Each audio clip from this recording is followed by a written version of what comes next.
The night is quiet, a gentle hush settling over the world.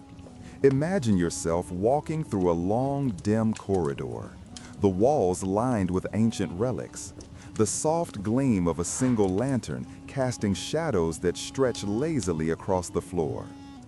The air holds the faint scent of old parchment and stone, a calm mixture that seems to slow your thoughts with every step.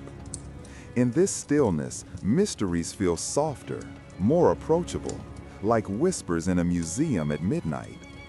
The universe is vast, infinitely larger than the small worries that sometimes drift through your mind.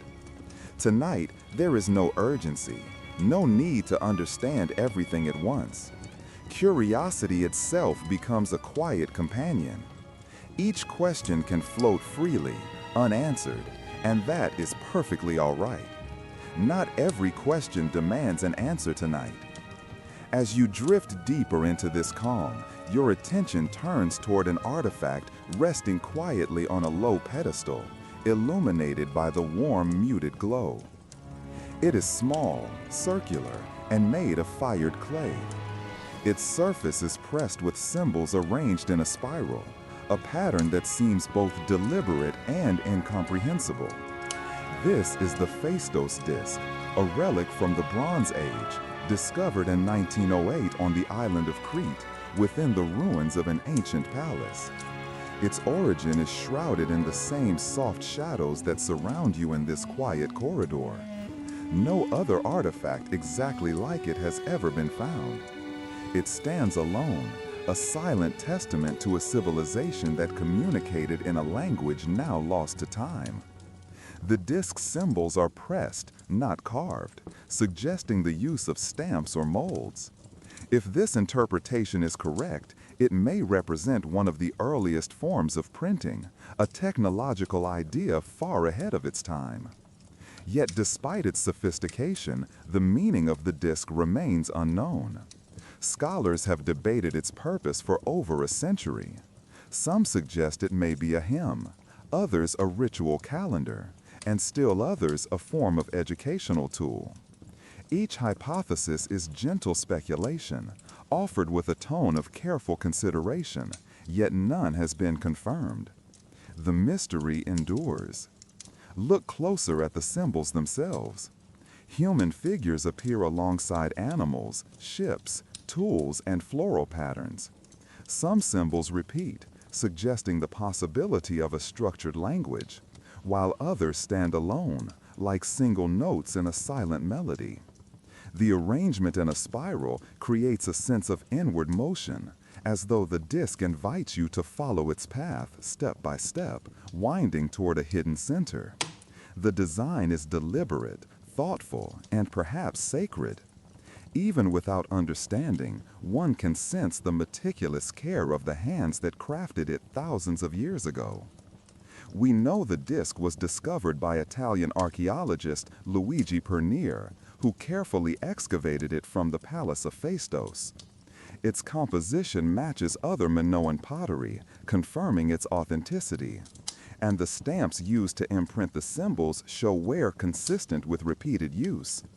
Despite occasional claims that the disc might be a modern forgery, evidence overwhelmingly supports its ancient origin. The disc remains one of archaeology's most puzzling artifacts, standing silently, patiently, as centuries of human inquiry pass by. Attempts to decode the disc have been gentle, measured efforts, never hurried. Linguists and cryptographers have compared it to Linear A, an undeciphered script used by the Minoans, but no direct correlation has been found. There is no Rosetta Stone to guide translation, no bilingual text, no known proper nouns. Every attempt is like tracing shapes in the fog, revealing patterns without clear meaning.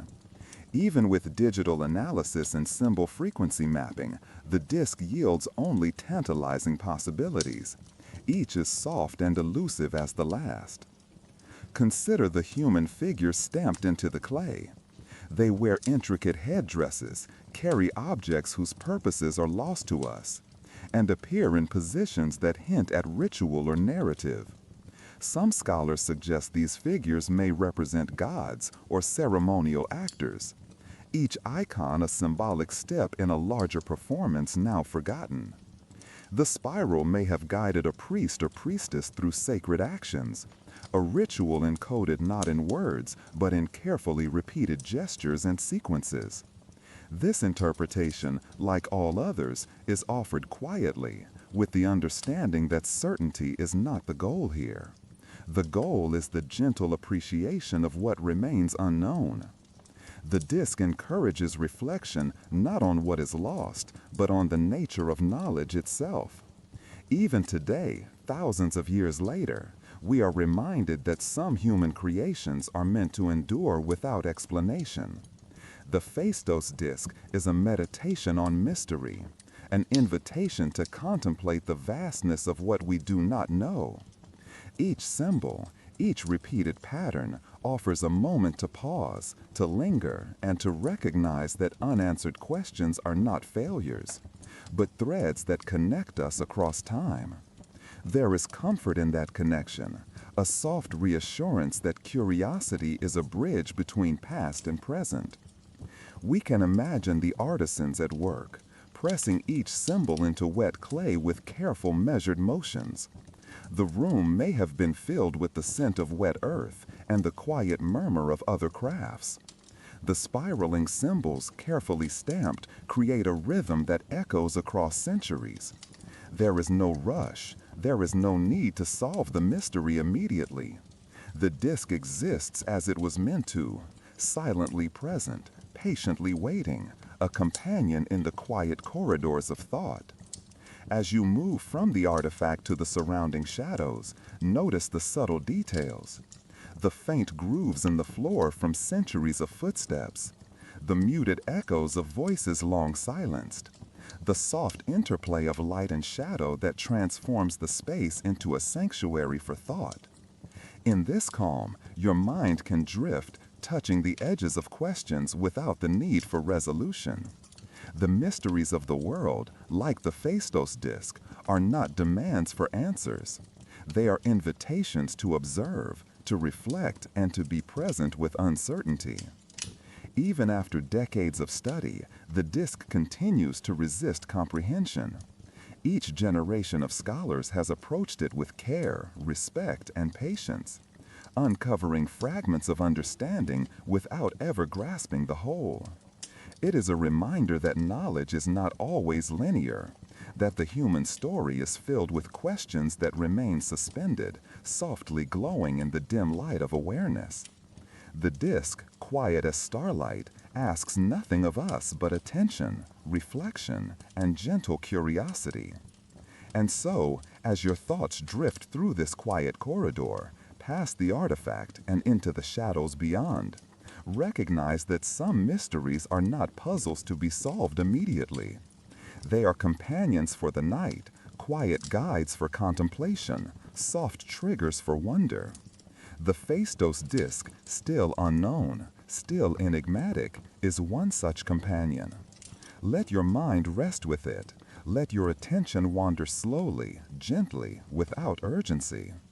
This is the beginning of the journey, the first dream room of many, each offering a soft encounter with the unknown. In this calm, the mysteries of the universe expand and contract like a slow breath. They are not threatening, they are invitations. There is no need to rush, there is no need to resolve. The silence around you, the soft flicker of the lantern, the delicate details of the disc, all guide the mind into a restful state. Questions float gently, unresolved, allowing sleep to arrive as a natural consequence of engagement and peace. Here, the Phaistos rests, patient, quiet, a meditation on curiosity and the beauty of what remains beyond our understanding. The lost city of Z emerges from the dense and humid heart of the Amazon, a vision of civilization swallowed by forest and river. Explorer Percy Fawcett, in the year 1925, ventured into this vast, uncharted territory, driven by maps, reports, and legends of a city older than any known settlement in the region. His expedition vanished without a trace, leaving behind only fragments of journals and the faint imprint of ambition and curiosity. The jungle, thick with green canopies and the scent of wet earth, has preserved and concealed the evidence in equal measure. Dense foliage, winding rivers, and the constant rhythm of rainfall have long hidden human achievements, allowing nature to reclaim structures and objects, leaving the mind to wonder at the scale and sophistication of what might have existed.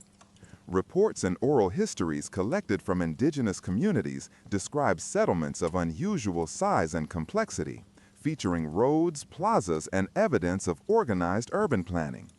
Archaeologists and historians have debated the plausibility of such cities, noting the challenge of surviving and thriving in the rainforest with Bronze Age technology. The concept of Z rests not only on physical remains, but also on the intangible, stories, artifacts, and the subtle influence of earlier civilizations whose traces may have spread far beyond their original boundaries. Fawcett believed that evidence of this city could reshape understanding of human colonization in South America, suggesting a culture of knowledge and engineering previously unrecognized. The disappearance of Percy Fawcett and his companions remains a point of fascination and speculation. Expeditions following his path have found remnants of tools, pottery shards, and occasional ruins, but never conclusive proof of a city matching his descriptions. The Amazon, shifting and growing, preserves some elements while erasing others. Mudslides, floods, and dense undergrowth hide architectural layouts. The human eye can glimpse only fragments, leaving researchers to reconstruct vast landscapes from small scattered clues. Technological efforts, including satellite imaging and aerial surveys, reveal rectilinear patterns and raised fields, possibly man-made, though the interpretation remains tentative. The evidence suggests that organized settlements could have existed, but the details, scope, and culture of Z continue to elude modern understanding. Speculation about the city's location and scale has generated competing theories. Some propose that Z existed near the headwaters of the Xingu River, blending into natural formations that confuse aerial imaging. Others suggest it may lie under layers of sediment, only detectable by ground-penetrating radar or deep excavation. Reports of ceremonial plazas and earthworks imply that the inhabitants practiced complex social and religious organization, including ritualistic spaces and infrastructure for managing water and agriculture. These features, if confirmed, would indicate a level of sophistication rarely attributed to Amazonian pre-Columbian societies. Scholars emphasize the importance of distinguishing between legend and physical evidence, while acknowledging that myths often preserve kernels of historical truth encoded through centuries of oral tradition. The environment itself presents constant challenges to verification. High humidity accelerates decay. Tropical fungi and insects consume organic material rapidly, erasing structures that might otherwise reveal the city's existence. Rivers shift and meander over centuries, burying evidence under layers of sediment. Seasonal flooding both nurtures and destroys potential archaeological sites. The dynamic nature of the rainforest ensures that the past is not easily recovered.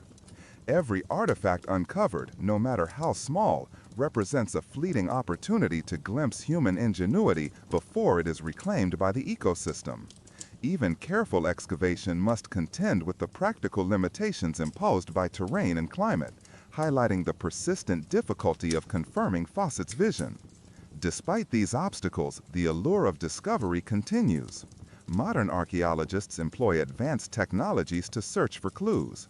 LiDAR mapping has revealed geometric patterns beneath the canopy, including raised platforms and linear alignments, which may indicate human intervention. Isolated settlements have been identified, providing insight into agricultural practices, trade networks, and settlement hierarchies. These findings suggest that complex societies could have existed in areas previously considered marginal or inhospitable. Each discovery offers incremental evidence, yet the full picture remains elusive. The city of Z, if it existed as described, has left only whispers in the soil, echoes in oral histories, and tantalizing hints in fragmented ruins. Fawcett's writings emphasize the importance of local knowledge. Indigenous guides provided information about terrain, river courses, and historical landmarks, often blending myth with practical observation. His journals detailed measurements, observations of flora and fauna, and notes on cultural practices encountered along the journey. These records, carefully maintained and widely studied, provide both insight and frustration. They contain directions, descriptions, and sketches, yet lead to dead ends when retraced by later explorers. The disappearance of Fawcett's expedition highlights the risks inherent in deep exploration and the unpredictable nature of remote landscapes where even the most careful planning cannot anticipate environmental hazards. The legend of Z has influenced subsequent generations of explorers, archaeologists, and writers. It has inspired novels, documentaries, and theories about lost civilizations in dense, inaccessible regions. Researchers consider whether the story represents a real city, a conflation of multiple settlements, or an idealized vision amplified by imagination. The interaction of human curiosity with the vastness of nature produces a tension between evidence and expectation. Each partial discovery hints at order, sophistication, and achievement, while simultaneously reminding the observer of the gaps that remain. The mystery persists because every answer leads to new questions, each layer of soil or folktale revealing only fragments of the larger picture. In considering Z, it is essential to reflect on the scale of time. Centuries of environmental change, shifting river courses, and the relentless growth of the forest have erased much of the tangible past. The human mind, eager for closure, is invited instead to linger in uncertainty. Fawcett's vision, incomplete though it may be, represents a bridge across time, connecting modern observers to the ingenuity, ambition, and curiosity of those who came before. The lost city of Z is more than a place. It is a concept, an enduring symbol of human endeavor and the mysteries that persist in the vastness of the natural world. Modern technology continues to provide cautious optimism. Remote sensing, geophysical surveys, and minimally invasive excavations offer glimpses beneath the forest without disturbing the ecosystem. Isolated settlements, ceremonial mounds, and evidence of long-distance trade indicate complex social structures. Agricultural terraces suggest resource management and adaptation to challenging conditions. Yet no discovery has definitively located Z as Fawcett imagined it, leaving the vision suspended between possibility and legend. The persistence of the mystery reflects both the limitations of current techniques and the boundless complexity of the Amazon itself. The lost city of Z reminds us that mysteries often endure not because they are beyond human comprehension, but because the evidence is fragile, scattered, or hidden. In the quiet of the night, contemplating its existence, one can feel a gentle awe, a reminder of humanity's place within a vast and intricate world. Each question, unanswered but softly considered, becomes part of a slow meditation on exploration, discovery, and the beauty of the unknown. Fawcett's journey, though unresolved, inspires reflection on curiosity, resilience, and the silent stories that the Earth continues to hold. Deep beneath the waters of the Baltic Sea, researchers discovered an unusual formation in 2011, a structure that defies easy explanation. Located between Sweden and Finland at a depth of approximately 92 meters, the object rests on a flat sedimented floor, stretching more than 60 meters in diameter. The formation appears circular, featuring distinct ridges, stair-like structures, and a linear pattern suggestive of artificial construction. Initial sonar scans captured symmetrical lines and shapes that seemed too organized to be entirely natural. Marine geologists and archaeologists debated its origin, considering both geological processes and human involvement. The site's name, simply referred to as the Baltic Sea Anomaly, quickly drew attention due to its enigmatic appearance and resemblance to familiar objects, yet there is no definitive explanation. The surrounding seabed features a mix of glacial deposits and sediment layers, consistent with the region's geological history. Some experts argue that the circular and linear features could result from glacial scouring, a natural process that shapes rock formations through movement of ice and water. Erosion and sedimentation over thousands of years can produce unexpected shapes that mimic artificial design. Yet, the regularity and geometric aspects of the structure, including sharp angles and a raised central plateau, challenge purely natural interpretations. Sonar images suggest the presence of small, regularly spaced features along the edges of the formation, adding to the mystery and fueling speculation. Divers and robotic submarines sent to explore the site have reported a hard surface, significantly different from the surrounding seabed, with angles and textures that appear deliberate. Measurements indicate depressions and elevations that create a pattern resembling stairs or ramps. Some sonar and video footage reveal cracks or fissures aligned in straight lines, an uncommon occurrence in natural rock formations at this depth. Researchers remain cautious in interpreting these observations, noting the limitations of underwater imaging, potential distortion, and the effects of sediment covering the object over millennia. Even minor discrepancies in data can alter conclusions, highlighting the challenge of studying a submerged, partially obscured anomaly. Chemical analysis of the surrounding sediment shows no evidence of modern contamination or significant human debris. Carbon dating of material collected nearby suggests the formation existed long before recorded history, raising questions about its origin. Speculative theories have emerged, ranging from ancient human construction to extraterrestrial involvement, yet none have produced definitive proof. The possibility of a glacial formation remains the most conservative scientific hypothesis, supported by patterns observed in other northern European glacial landscapes. Nevertheless, the anomalous characteristics continue to intrigue both researchers and enthusiasts, as the formation's precise nature has yet to be confirmed. Some proponents of an artificial origin point to the structure's circular shape and apparent symmetry as evidence of deliberate construction. Comparisons with known human-made structures, including megalithic stone circles and submerged ruins, are cautiously made, noting differences in scale and context.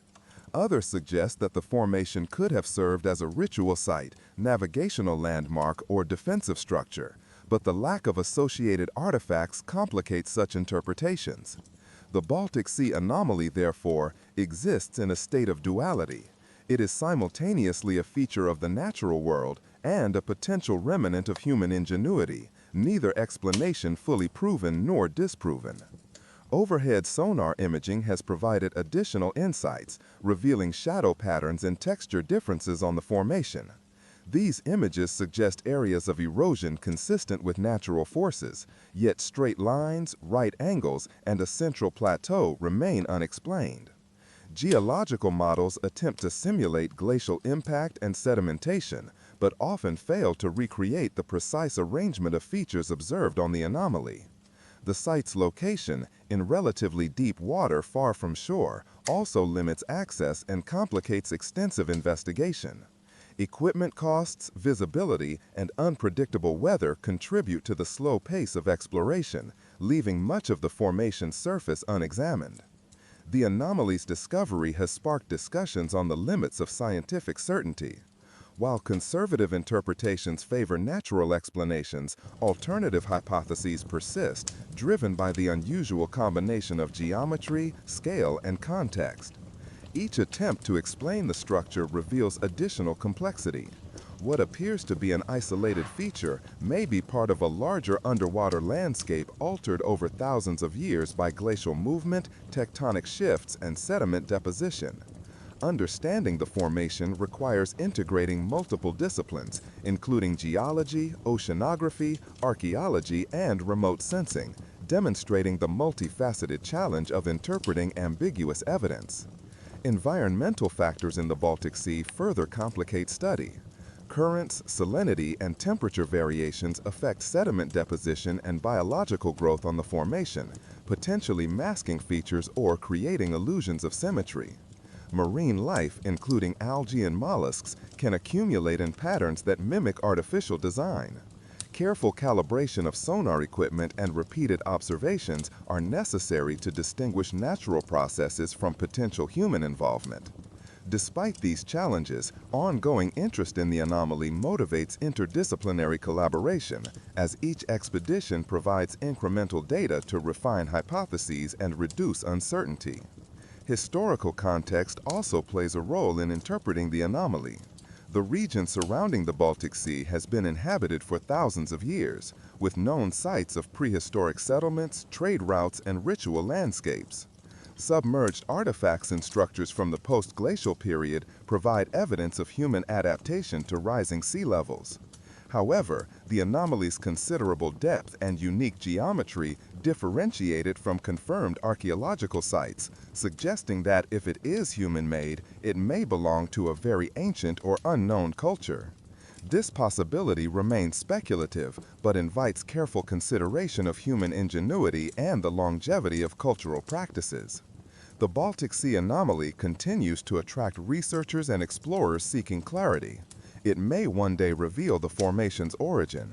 Until then, it serves as a reminder of the ocean's capacity to preserve both natural wonders and potential traces of past civilizations, quietly hidden beneath layers of water and time. Observing the anomaly encourages reflection on the persistence of mystery and the limits of knowledge, illustrating how even well-studied environments can harbor unexplained phenomena. As night falls and the waters settle, the formation rests undisturbed, a silent presence beneath the waves. Its enigmatic shapes, half hidden and partially eroded, invite contemplation rather than immediate resolution. The Baltic Sea anomaly embodies the duality of human curiosity and natural forces, reminding those who study it that not all questions can be answered quickly or definitively. The structure's ambiguity encourages patience, reflection, and appreciation for the subtle complexity of the natural world. In the quiet depths, time moves slowly, and mysteries endure as gentle companions for the mind. Exploration continues, but each visit reinforces the same realization. The anomaly resists definitive explanation. It prompts careful observation, analysis, and theorizing, yet retains its essential unknowability. Like many unexplained phenomena, it reminds the observer that the pursuit of knowledge can be as rewarding as its attainment. Researchers learn to balance evidence with imagination, to accept uncertainty, and to recognize the beauty inherent in incomplete understanding. The Baltic Sea anomaly exists as both a challenge and a meditation, an invitation to linger in curiosity, undisturbed by the urgency of final answers.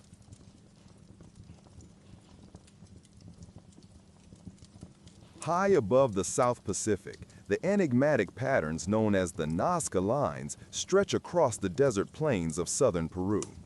These geoglyphs, etched into the arid soil, range from simple lines and geometric shapes to elaborate figures representing animals, plants, and imaginary beings. Their scale is immense. Some extend hundreds of meters in length, visible fully only from the air. The age of these designs, estimated between 500 BCE and 500 CE, situates them within the Nazca culture, a civilization capable of remarkable engineering and planning despite limited technological resources. The desert's stability and aridity have preserved these markings, allowing modern observers to study them with minimal erosion.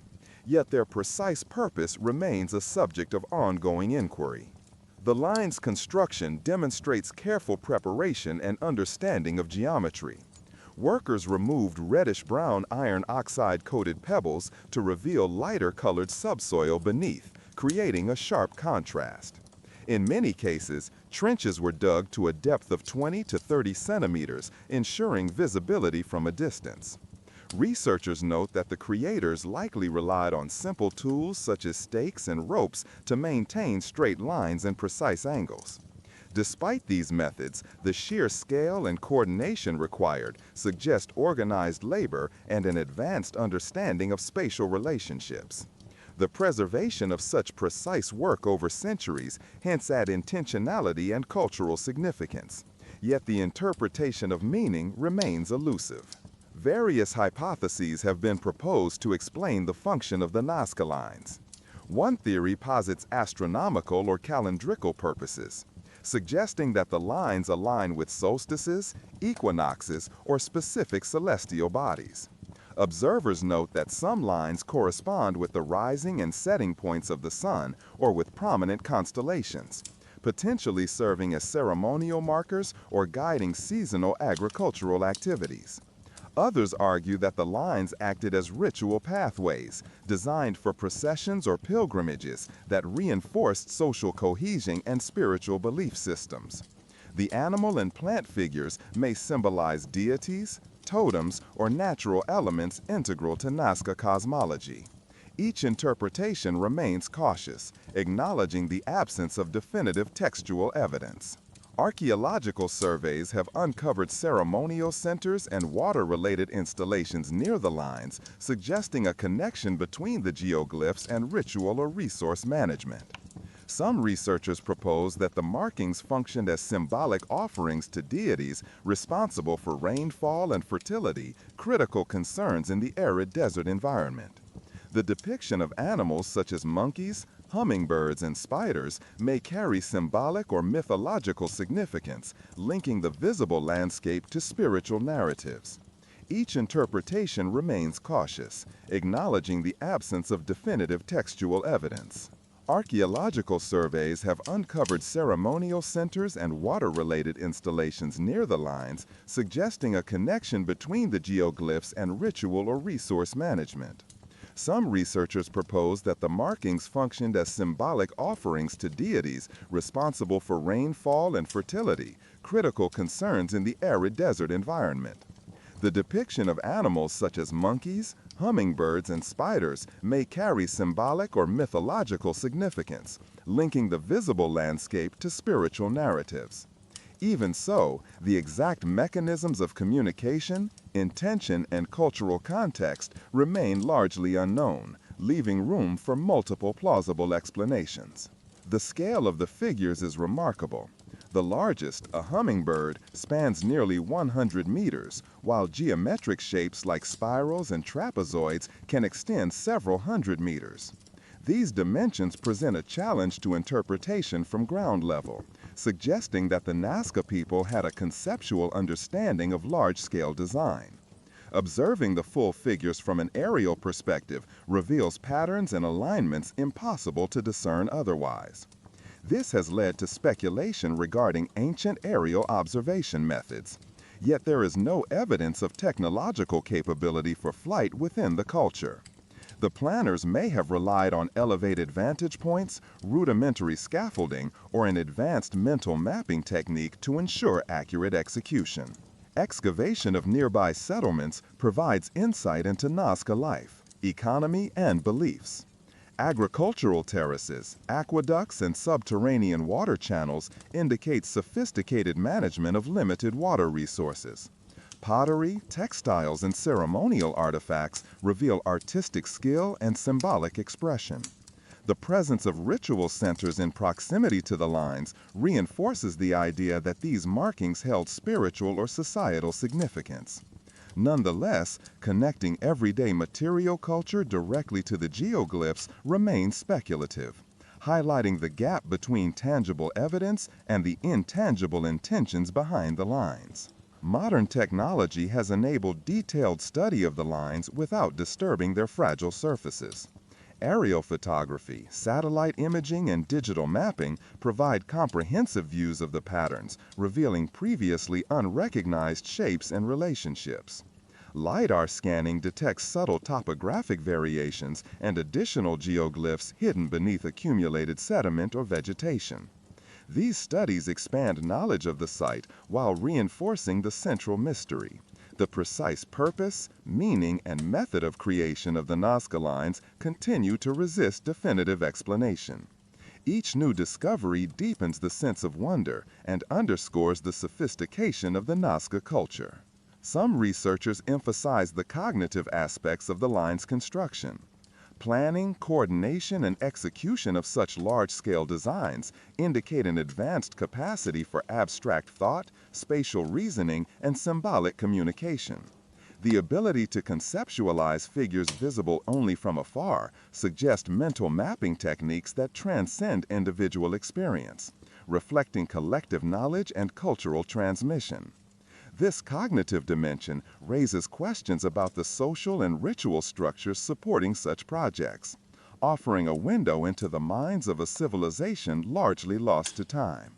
The lines become more than physical markings. They are expressions of intention, coordination, and shared human creativity. Natural preservation of the lines owes much to the desert's climate. Minimal rainfall, stable soil composition, and lack of vegetation protect the geoglyphs from erosion. Wind contributes to subtle shaping and occasionally exposes buried segments, providing ongoing opportunities for study. However, even with these protective factors, the geoglyphs are vulnerable to human activity, including tourism, construction, and environmental change. Conservation efforts are essential to maintain the integrity of these fragile markings, balancing access and study with preservation. Protecting the lines ensures that future generations can engage with the mystery in a state similar to that experienced by early explorers. The Nazca lines invite reflection on the limits of human understanding and the endurance of cultural expression.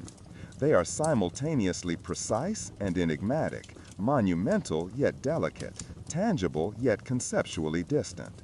Viewing them encourages contemplation of human ingenuity, ambition, and the desire to communicate across time and space. Despite centuries of study, the meaning of the lines remains uncertain, demonstrating that some aspects of human history resist full comprehension. This enduring ambiguity allows for both rigorous analysis and quiet imagination, bridging scientific inquiry and contemplative reflection. The desert, silent and unchanging, hosts these ancient expressions as reminders of the passage of time. The figures etched into the earth are both permanent and impermanent, preserved yet subject to the slow forces of nature. Observing them evokes a sense of scale and continuity, connecting the observer to a long lineage of human thought and creativity. The Nazca lines exist in a space between knowledge and mystery, where observation, analysis, and imagination coexist peacefully. Each line, figure, and geometric shape contributes to a larger meditation on human curiosity and the unknown. In this quiet reflection, the Nazca lines stand as symbols of endurance, complexity, and subtle communication. They offer lessons in patience, observation, and the beauty of unanswered questions. The desert preserves them, just as the mind can preserve wonder, allowing both to persist across generations. Each geoglyph becomes a meditation on human capacity for thought, coordination, and expression, a gentle reminder that some mysteries are best appreciated slowly, without immediate resolution. The Nazca lines endure, serene and enigmatic, guiding reflection through the desert's quiet expanse. In the remote mountains of Bolivia, a site known as Tiwanaku reveals traces of a civilization whose origins remain largely unknown. Situated near the southern shore of Lake Titicaca, Tiwanaku flourished between approximately 300 and 1000 CE. Yet the culture that constructed its monumental architecture left few written records. The city's layout and structures demonstrate advanced engineering, precise stonework, and careful urban planning. Massive stones, some weighing several tons, form intricate gateways, terraces, and pyramidal platforms. The placement and alignment of buildings suggest astronomical and ceremonial purposes, hinting at sophisticated observational knowledge of the sun, stars, and seasonal cycles. The precision of Tiwanaku's stone masonry is remarkable. Stones are cut to fit tightly together without mortar, with edges shaped so exactly that even a thin blade cannot be inserted between them. This technique, sometimes called ashlar masonry, appears in other ancient cultures but is particularly advanced here, given the tools likely available at the time. Many stones feature carved motifs, geometric patterns, and symbolic imagery, including representations of deities, animals, and abstract designs. The attention to alignment, both structurally and astronomically, indicates that Tiwanaku's builders integrated engineering, art, and cosmology in ways that continue to puzzle archaeologists and engineers. Excavations have revealed that Tiwanaku's society managed water and agriculture with sophisticated methods. Raised fields, or sukakoyus, form long rectangular plots with irrigation channels designed to protect crops from frost and floods. These agricultural techniques support the idea of a population capable of sustaining large urban centers in high-altitude, challenging environments. Such planning implies a complex social organization, including labor coordination, knowledge transmission, and hierarchical decision-making. The city's infrastructure, combined with ceremonial and residential areas, indicates that Tiwanaku was not merely a ceremonial site, but a thriving urban center with both practical and spiritual functions. Tiwanaku's gateways, particularly the Gateway of the Sun, illustrate symbolic and astronomical considerations. The monolithic gate is adorned with intricate carvings depicting a central figure often interpreted as a deity or ruler, surrounded by smaller motifs arranged in a regular pattern. Researchers suggest that the carvings may encode calendrical or astronomical information, aligning with solstices and other celestial events. While these interpretations are compelling, no definitive evidence confirms the specific meaning of the carvings or the exact knowledge possessed by Tiwanaku's architects. The combination of technical skill and symbolic design continues to challenge assumptions about the capabilities of pre-Columbian civilizations. The origins and cultural affiliations of Tiwanaku remain uncertain. Artifacts and architectural styles suggest connections to other Andean cultures, yet the city displays unique features that distinguish it from contemporaneous societies. Linguistic and ethnohistorical evidence provides limited insight, as the Tiwanaku people did not leave extensive written records. Ceramics, textiles, and iconography reveal shared motifs with neighboring regions, but also emphasize distinct cultural identity. The city's decline around 1000 CE remains a topic of study, with environmental factors, social changes, and potential conflicts considered possible contributors to its abandonment. Despite these gaps, Tiwanaku continues to offer evidence of remarkable human achievement.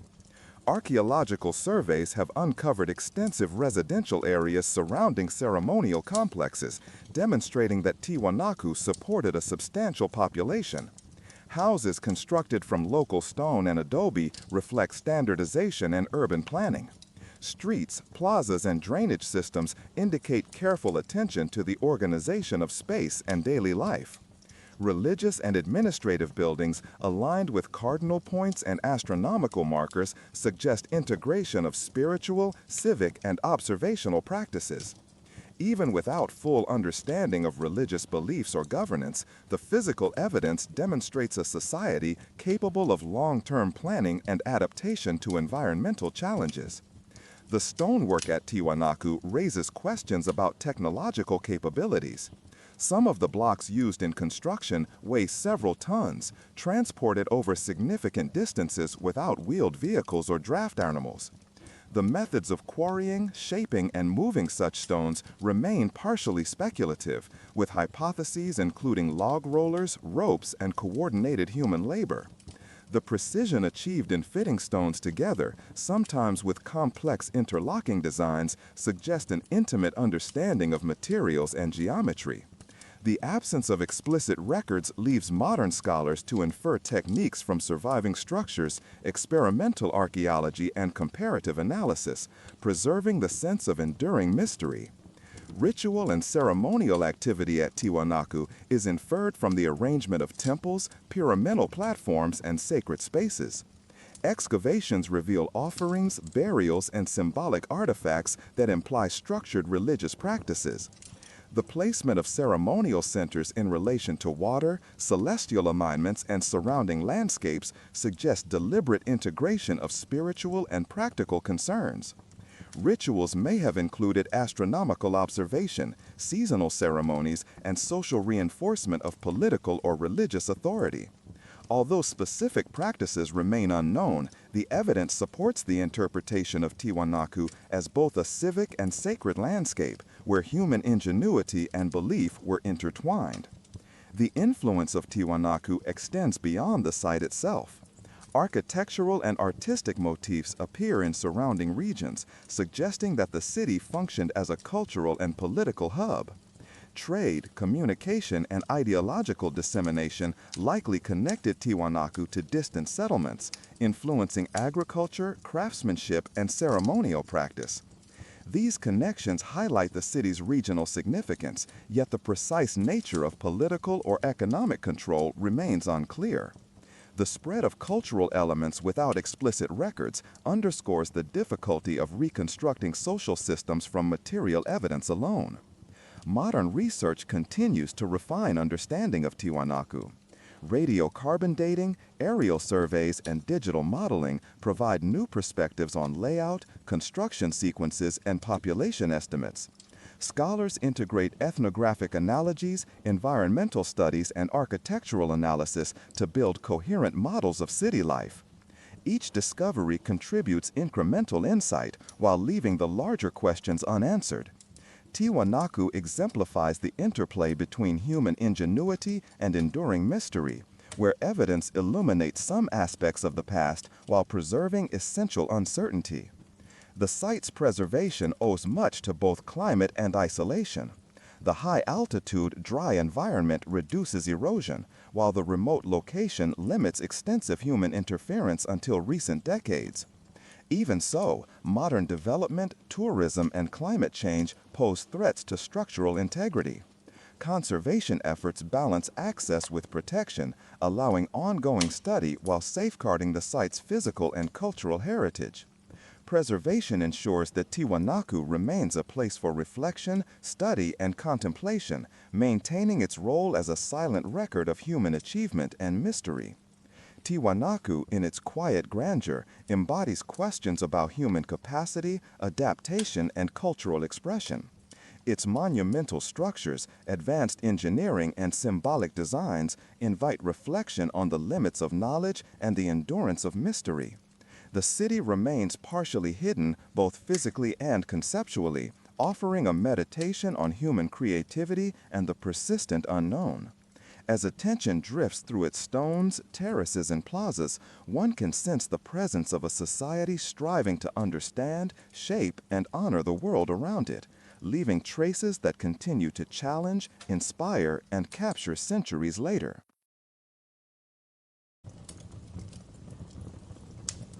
In 1957, a tragic accident occurred in Hexham, Northumberland, England. Two young sisters, Joanna and Jacqueline Pollock, aged 6 and 8, were struck and killed by a car while crossing a street near their home.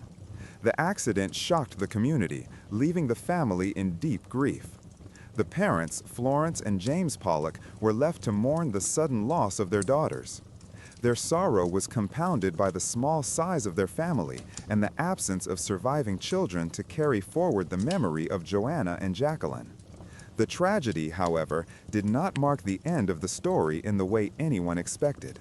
A year later, in 1958, Florence Pollock gave birth to twins, Jennifer and Jillian. These girls appeared healthy and ordinary in most respects, yet as they grew older, peculiar patterns began to emerge.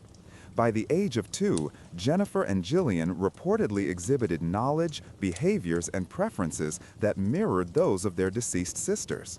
They identified objects, places, and people that they had never encountered in their current lives. This prompted observation by both family members and neighbors, who began noting similarities between the twins and the late Joanna and Jacqueline. Small details, phrases, play habits, and reactions seemed to correspond precisely to what the older sisters had previously demonstrated. The twins' knowledge was particularly detailed. They reportedly described the physical layout of the former Pollock home, including rooms, furniture, and toys, despite never having visited those spaces themselves. Jennifer and Jillian accurately named friends, neighbors, and even pets that belonged to Joanna and Jacqueline. Their identification extended to people outside the immediate family circle, drawing attention from both locals and authorities. The specificity of these claims created a puzzle. How could children born a year after their sisters' deaths acquire such accurate recollections of events, objects, and individuals they had never directly experienced? Beyond knowledge of people and places, the twins displayed behavioral traits and emotional responses aligned with their deceased sisters. They were drawn to certain toys and games that Joanna and Jacqueline had favored, mimicked specific gestures and expressions, and showed preferences in clothing and play that matched past records. Neighbors noted striking similarities in mannerisms, vocal inflections, and social interactions. Some patterns were subtle, twins choosing particular songs or repeating phrases in ways that closely resembled their sisters. But cumulatively, the resemblance became compelling. The consistency of these behaviors over time strengthened the perception of continuity between the deceased children and the twins. Psychologists and parapsychologists took interest in the case. Some interpreted the twins' knowledge and behavior as evidence suggestive of reincarnation, proposing that the consciousness or memories of the deceased sisters had transferred to the twins.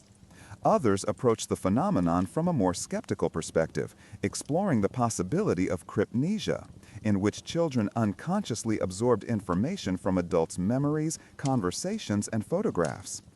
Parents and relatives, while aware of the twins' environment, insisted that they had not consciously taught them the specific details that mirrored the deceased sisters' lives. This tension between belief and skepticism became central to the ongoing discussion of the Pollock twins.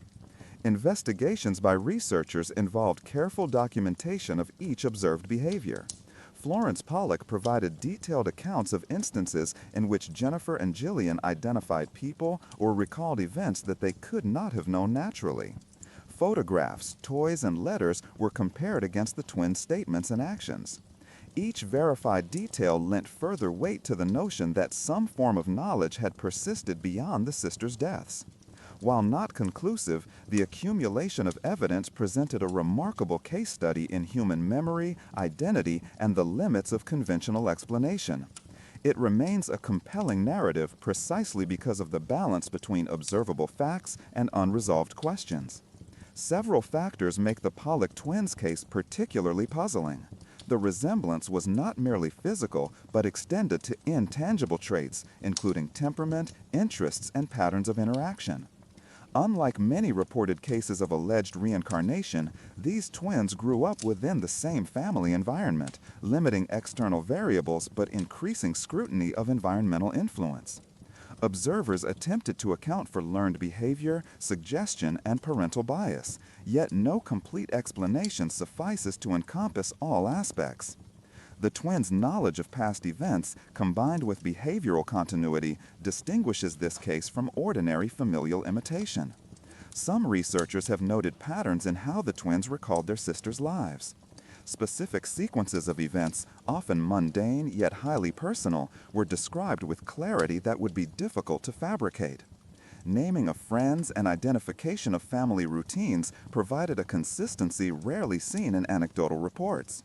The twins' statements occasionally included corrections or clarifications that aligned with the deceased sister's known behaviors, reinforcing the perception that the memories were coherent and internally consistent. The phenomenon, therefore, challenges standard models of memory acquisition in early childhood. Critics emphasize caution, noting the difficulty of eliminating subtle forms of influence. Parents, aware of the previous children's traits, may inadvertently cue the twins. Local familiarity with family history could also inform statements and behaviors. Yet the detailed congruence between actions, verbalizations, and environmental knowledge defies simple explanation. The Pollock twins case exemplifies the intersection of empirical observation and mystery. Every documented fact is clear, but the underlying cause remains contested. This duality fuels ongoing interest, inviting both scientific inquiry and philosophical reflection. Beyond the immediate family, the Pollock twins story has prompted broader discussions about consciousness, identity, and the persistence of memory. Philosophical questions arise regarding whether personal identity can exist independently of the body, and whether information or experience might transfer beyond conventional means. Some theories explore subtle forms of quantum continuity or psychic imprinting, though these remain speculative. The case is often cited in discussions of reincarnation research, parapsychology, and anomalous cognition, emphasizing the human fascination with continuity after death.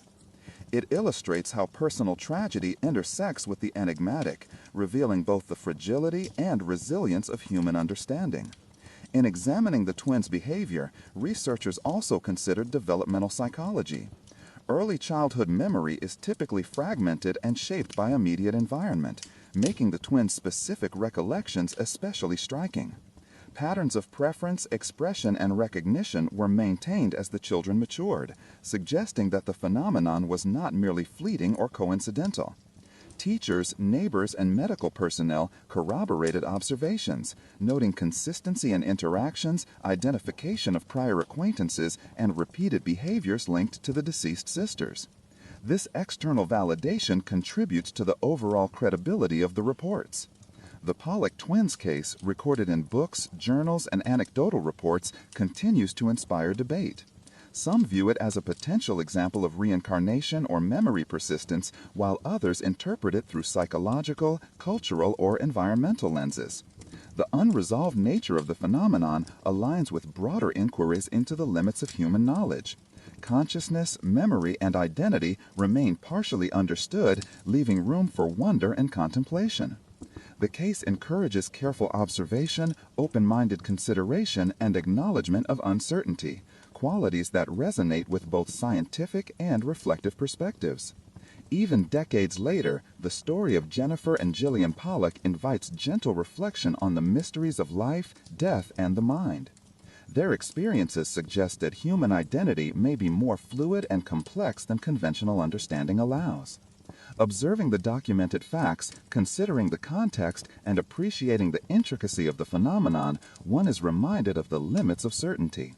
The Pollock twins narrative exists in the quiet space between evidence and interpretation, where curiosity, empathy, and contemplation converge. Their story continues to drift through memory, speculation, and scholarly attention, a testament to the enduring allure of unsolved mysteries. In July 2001, the state of Kerala in southern India experienced an unusual meteorological event that captured the attention of scientists and residents alike. Red-colored rain fell intermittently over several weeks in the districts of Kottayam, Ernakulam, and Idukki. Unlike normal rain, the droplets contained a deep reddish hue, staining clothes, roofs, and surfaces throughout the region. The phenomenon was reported to occur in isolated patches, often localized to a few square kilometers, and sometimes lasting for several hours before disappearing. Observers noted that the rain had a slightly thicker texture than typical rainfall, and in some cases, sediment-like particles settled on the ground after the water evaporated. Initial observations suggested that the rain was unusual, but its origin remained unclear. Local residents collected samples of the red rain, seeking to understand the cause. Scientists from the Center for Earth Science Studies, CES, and other institutions initiated studies to determine whether the coloring was due to pollution, desert dust, volcanic ash, or biological material. The sporadic nature of the event, combined with the striking visual impact, led to widespread curiosity and speculation. The rain was described in newspapers and scientific reports as a rare anomaly, and efforts began to analyze its chemical, mineralogical, and biological composition. Microscopic examination of the red particles revealed small, round, and uniformly shaped cells resembling spores. These cells lacked identifiable nuclei or organelles typical of most known microorganisms. Early tests indicated that the particles were not soil or dust and did not match known types of pollen or fungal spores commonly found in the region. Chemical analysis revealed the presence of carbon, oxygen, and other elements consistent with organic material, yet they did not conform to conventional classifications. These findings suggested that the substance might be biological in origin, though its exact classification remained uncertain. The temporal and spatial patterns of the rain added to the mystery. Red rain episodes occurred mainly during heavy monsoon showers, but were not uniform across all regions. Some areas experienced successive red rainfalls over days or weeks, while neighboring regions reported only clear or lightly colored rain. The selective distribution and sudden onset led researchers to consider unusual delivery mechanisms. Some hypothesized that localized atmospheric conditions, such as wind currents, storms, or temperature inversions, could transport spores or dust particles from distant sources. However, no definitive source was ever identified, leaving the phenomenon unresolved. The volume of material in the rain was significant. Measurements indicated that millions of particles fell with each rainfall, often forming visible red stains on the ground and objects. Residents collected water samples and observed that the rainwater sometimes appeared opaque, with fine sediment settling after several hours. This concentration of particles exceeded what would normally be expected from typical airborne spores or pollen, challenging conventional explanations. The sheer magnitude of the event contributed to a sense of mystery and urgency among researchers attempting to account for its origin. The unusual characteristics of the particles led some scientists to explore the possibility of extraterrestrial involvement. A hypothesis proposed that the red particles were biological material from a comet or meteor that entered Earth's atmosphere and disintegrated, dispersing cells that subsequently mixed with rainwater. This theory, though controversial, gained attention because it could potentially explain the sudden appearance, sporadic distribution, and unique morphology of the particles. However, no direct evidence of a cometary or meteoric source was found, and many researchers remained cautious in drawing conclusions. Other explanations focused on terrestrial sources, particularly from terrestrial algae or fungal spores. Certain local algae species produce reddish pigments under specific environmental conditions, and some fungi release spores en masse during the monsoon season. Yet laboratory analysis indicated that the red particles did not match known terrestrial algae or fungi in morphology or chemical composition. Attempts to culture the particles in laboratory often failed, further complicating the determination of origin. The inability to categorize the cells with conventional biological techniques kept the phenomenon unresolved despite extensive study. Field investigations included detailed meteorological measurements. Scientists documented rainfall rates, wind direction, humidity, and temperature during red rain events. In some cases, satellite imagery was used to track cloud movement and precipitation patterns, seeking potential correlations with unusual particle distribution. Despite these efforts, no consistent relationship was found that could fully explain the origin or delivery mechanism of the particles. The data suggested that the phenomenon was not simply a result of ordinary atmospheric transport, but involved unusual and poorly understood processes. The event prompted interdisciplinary discussion involving microbiologists, meteorologists, chemists, and astronomers.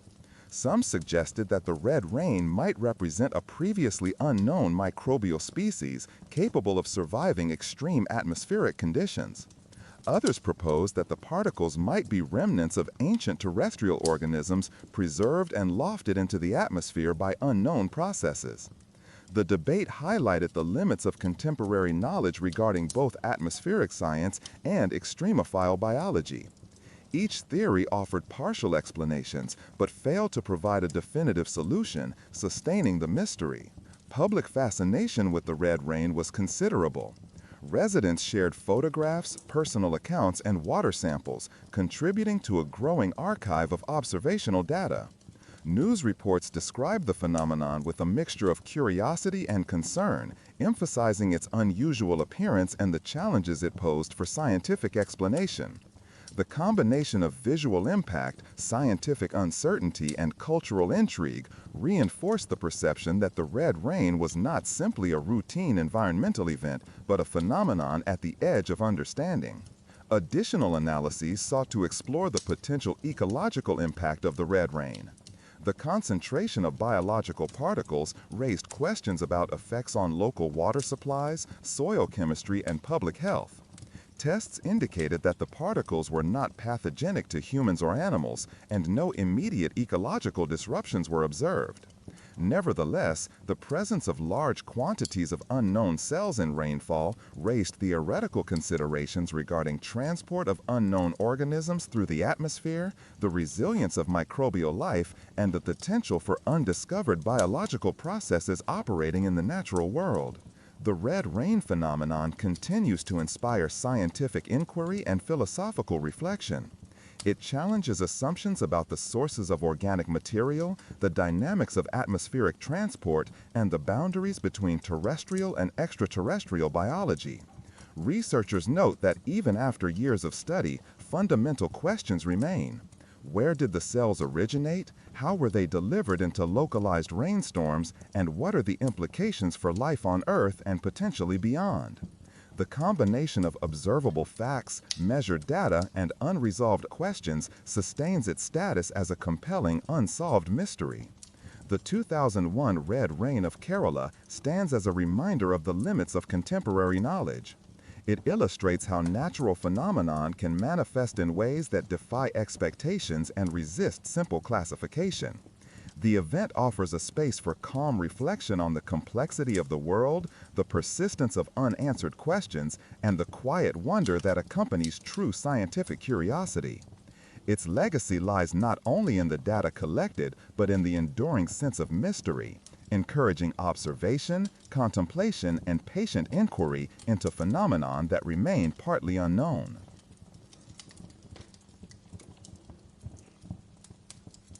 The Library of Alexandria, established in the 3rd century BCE in the city of Alexandria, Egypt, remains one of history's most enduring enigmas. Conceived during the reign of Ptolemy II Philadelphus, it was intended as a repository of human knowledge, a place where scrolls and manuscripts from across the known world could be collected, studied, and preserved. Alexandria itself was a cosmopolitan hub, a port city where merchants, scholars, and travelers from Greece, Egypt, and the wider Mediterranean converged.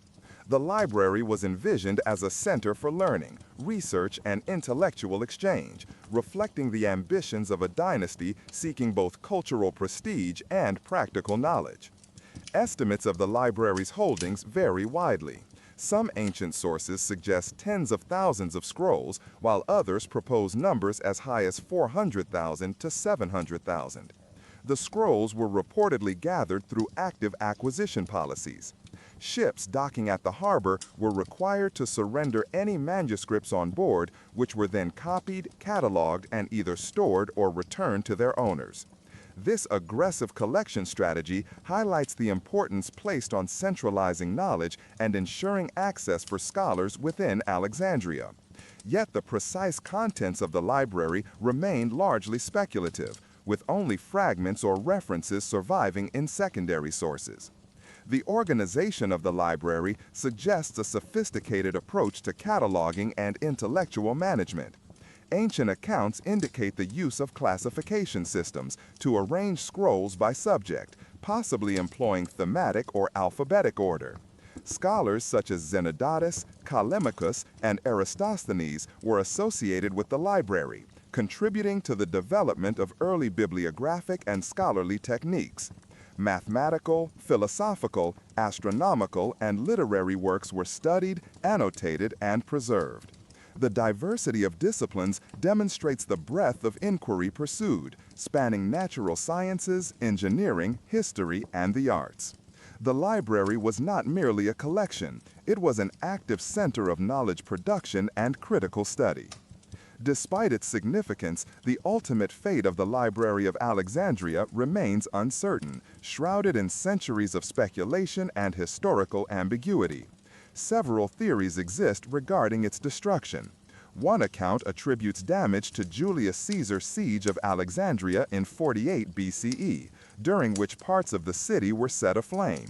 Other sources cite later periods of civil unrest, religious conflict, or administrative neglect as contributing factors. The absence of contemporary, detailed records makes it difficult to determine which events, if any, directly caused the loss of scrolls.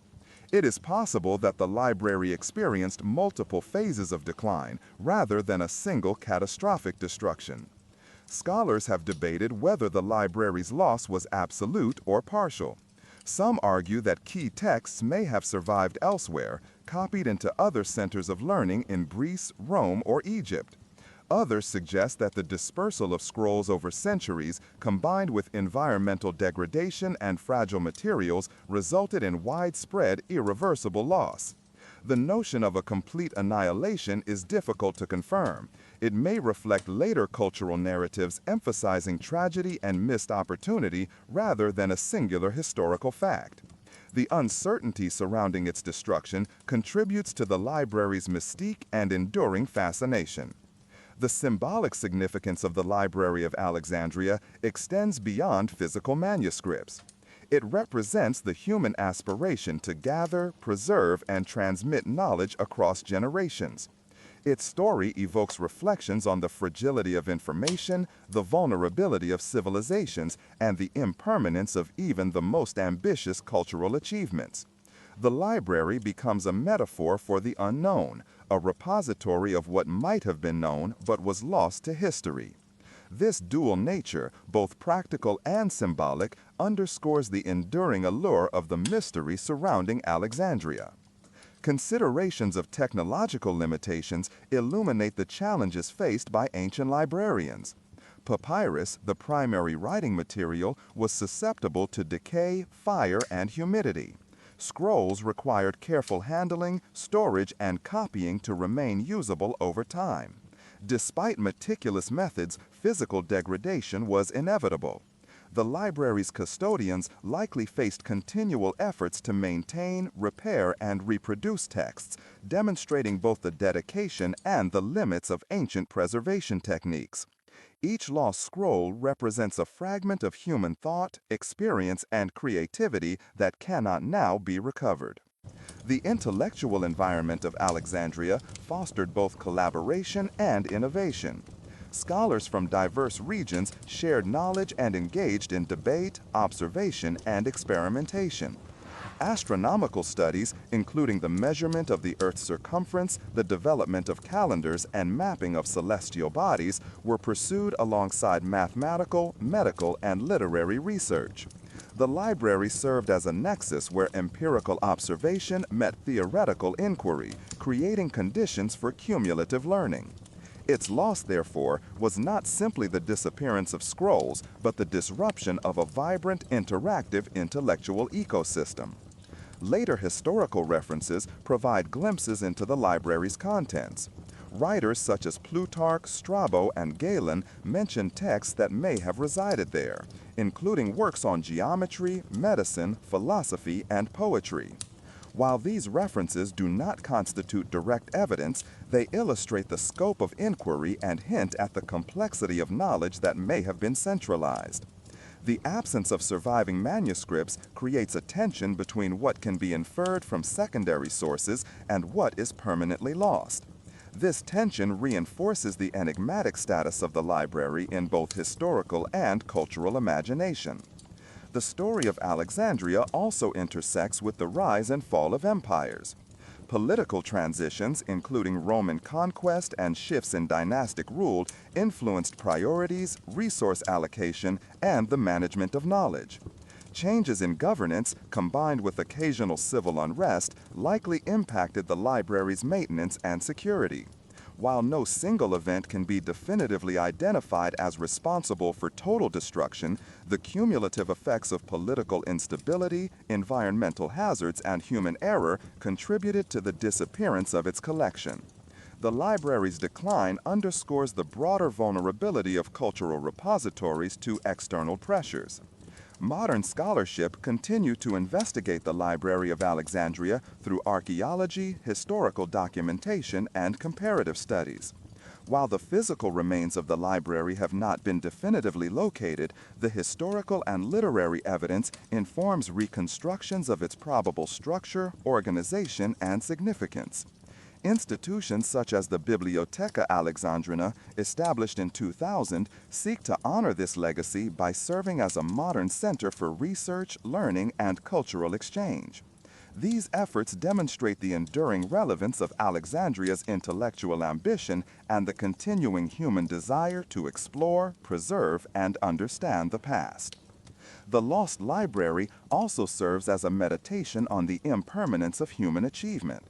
Its reminder that knowledge, even when meticulously collected and curated, remains vulnerable to time, circumstance, and human decision. The delicate nature of human understanding is reflected in the uncertainty surrounding its fate. Each effort to reconstruct or imagine its contents is an exercise in both historical inquiry and reflective contemplation. The library symbolizes the ongoing quest for comprehension, the interplay between known and unknown, and the quiet acknowledgement that some answers may forever elude us. The legacy of the Library of Alexandria persists in memory, scholarship, and imagination. It inspires both scientific and philosophical reflection, encouraging humility before the vastness of what has been created and what has been lost. Its mystery continues to drift through the cultural consciousness, a reminder of the fragility of knowledge and the enduring fascination with human curiosity. The story of Alexandria invites careful consideration of evidence, patient inquiry, and meditation on the broader patterns of intellectual pursuit. Its silence, preserved across millennia, remains a testament to the unfulfilled potential of human endeavor.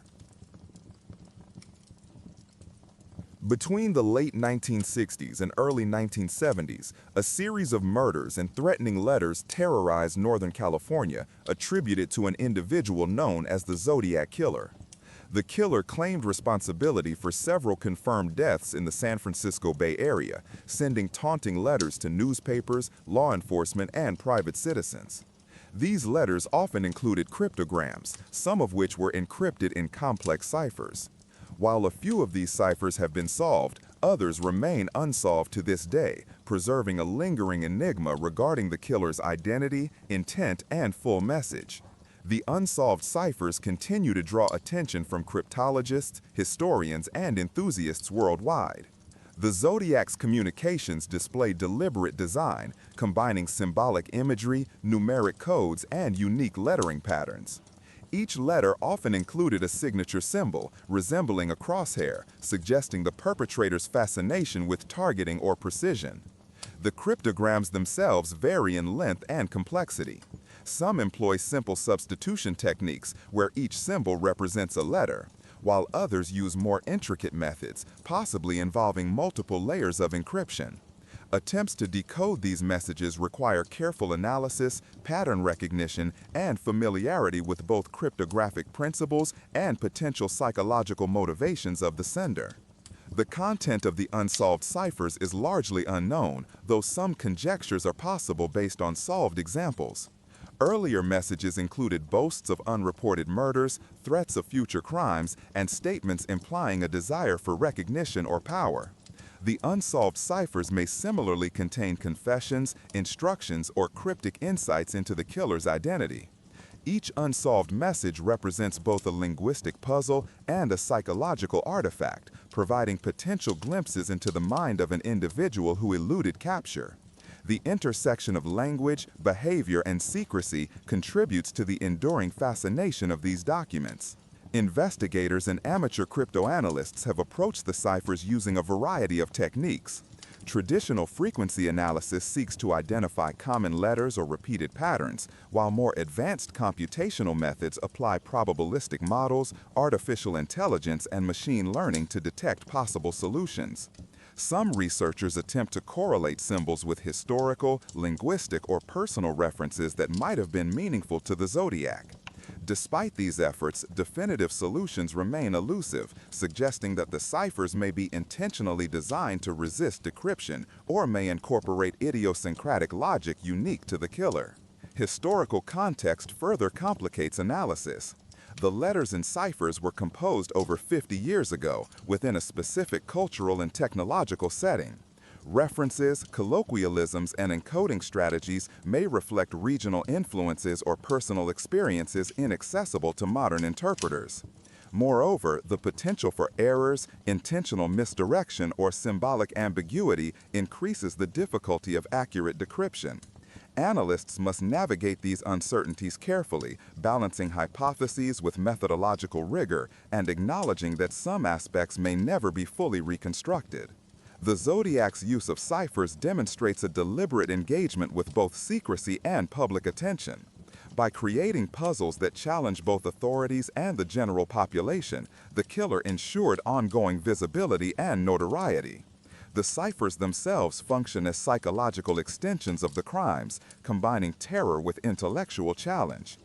Each unsolved message invites both contemplation and persistence, encouraging cryptographers to consider multiple interpretive layers and explore connections between textual form, symbolic meaning, and human behavior. One notable unsolved cipher, commonly referred to as the 340-character cipher, has resisted decryption for decades. First submitted to a San Francisco newspaper in 1969, it contains a complex arrangement of letters, symbols, and geometric shapes. Analysts have proposed various decoding strategies, including monoalphabetic substitution, transposition, and even homophonic encoding. Attempts to derive meaningful phrases or sentences often yield ambiguous results, highlighting both the skill of the original author and the limitations of contemporary methods. The cipher's resistance maintains a persistent allure, drawing attention from both professional and amateur code breakers. The challenge of the Zodiac ciphers extends beyond technical analysis. Understanding the psychology of the author, including possible motives, education, and cognitive tendencies, informs interpretive strategies.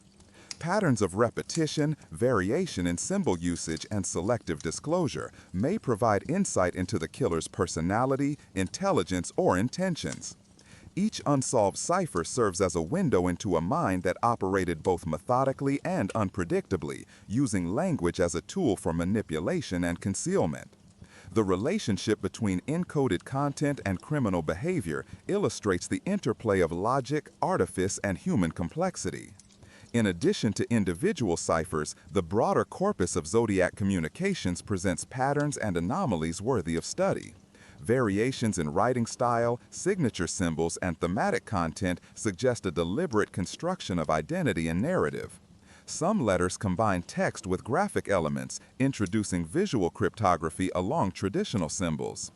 Others reference specific locations, events, or cultural phenomena, hinting at personal knowledge or experience.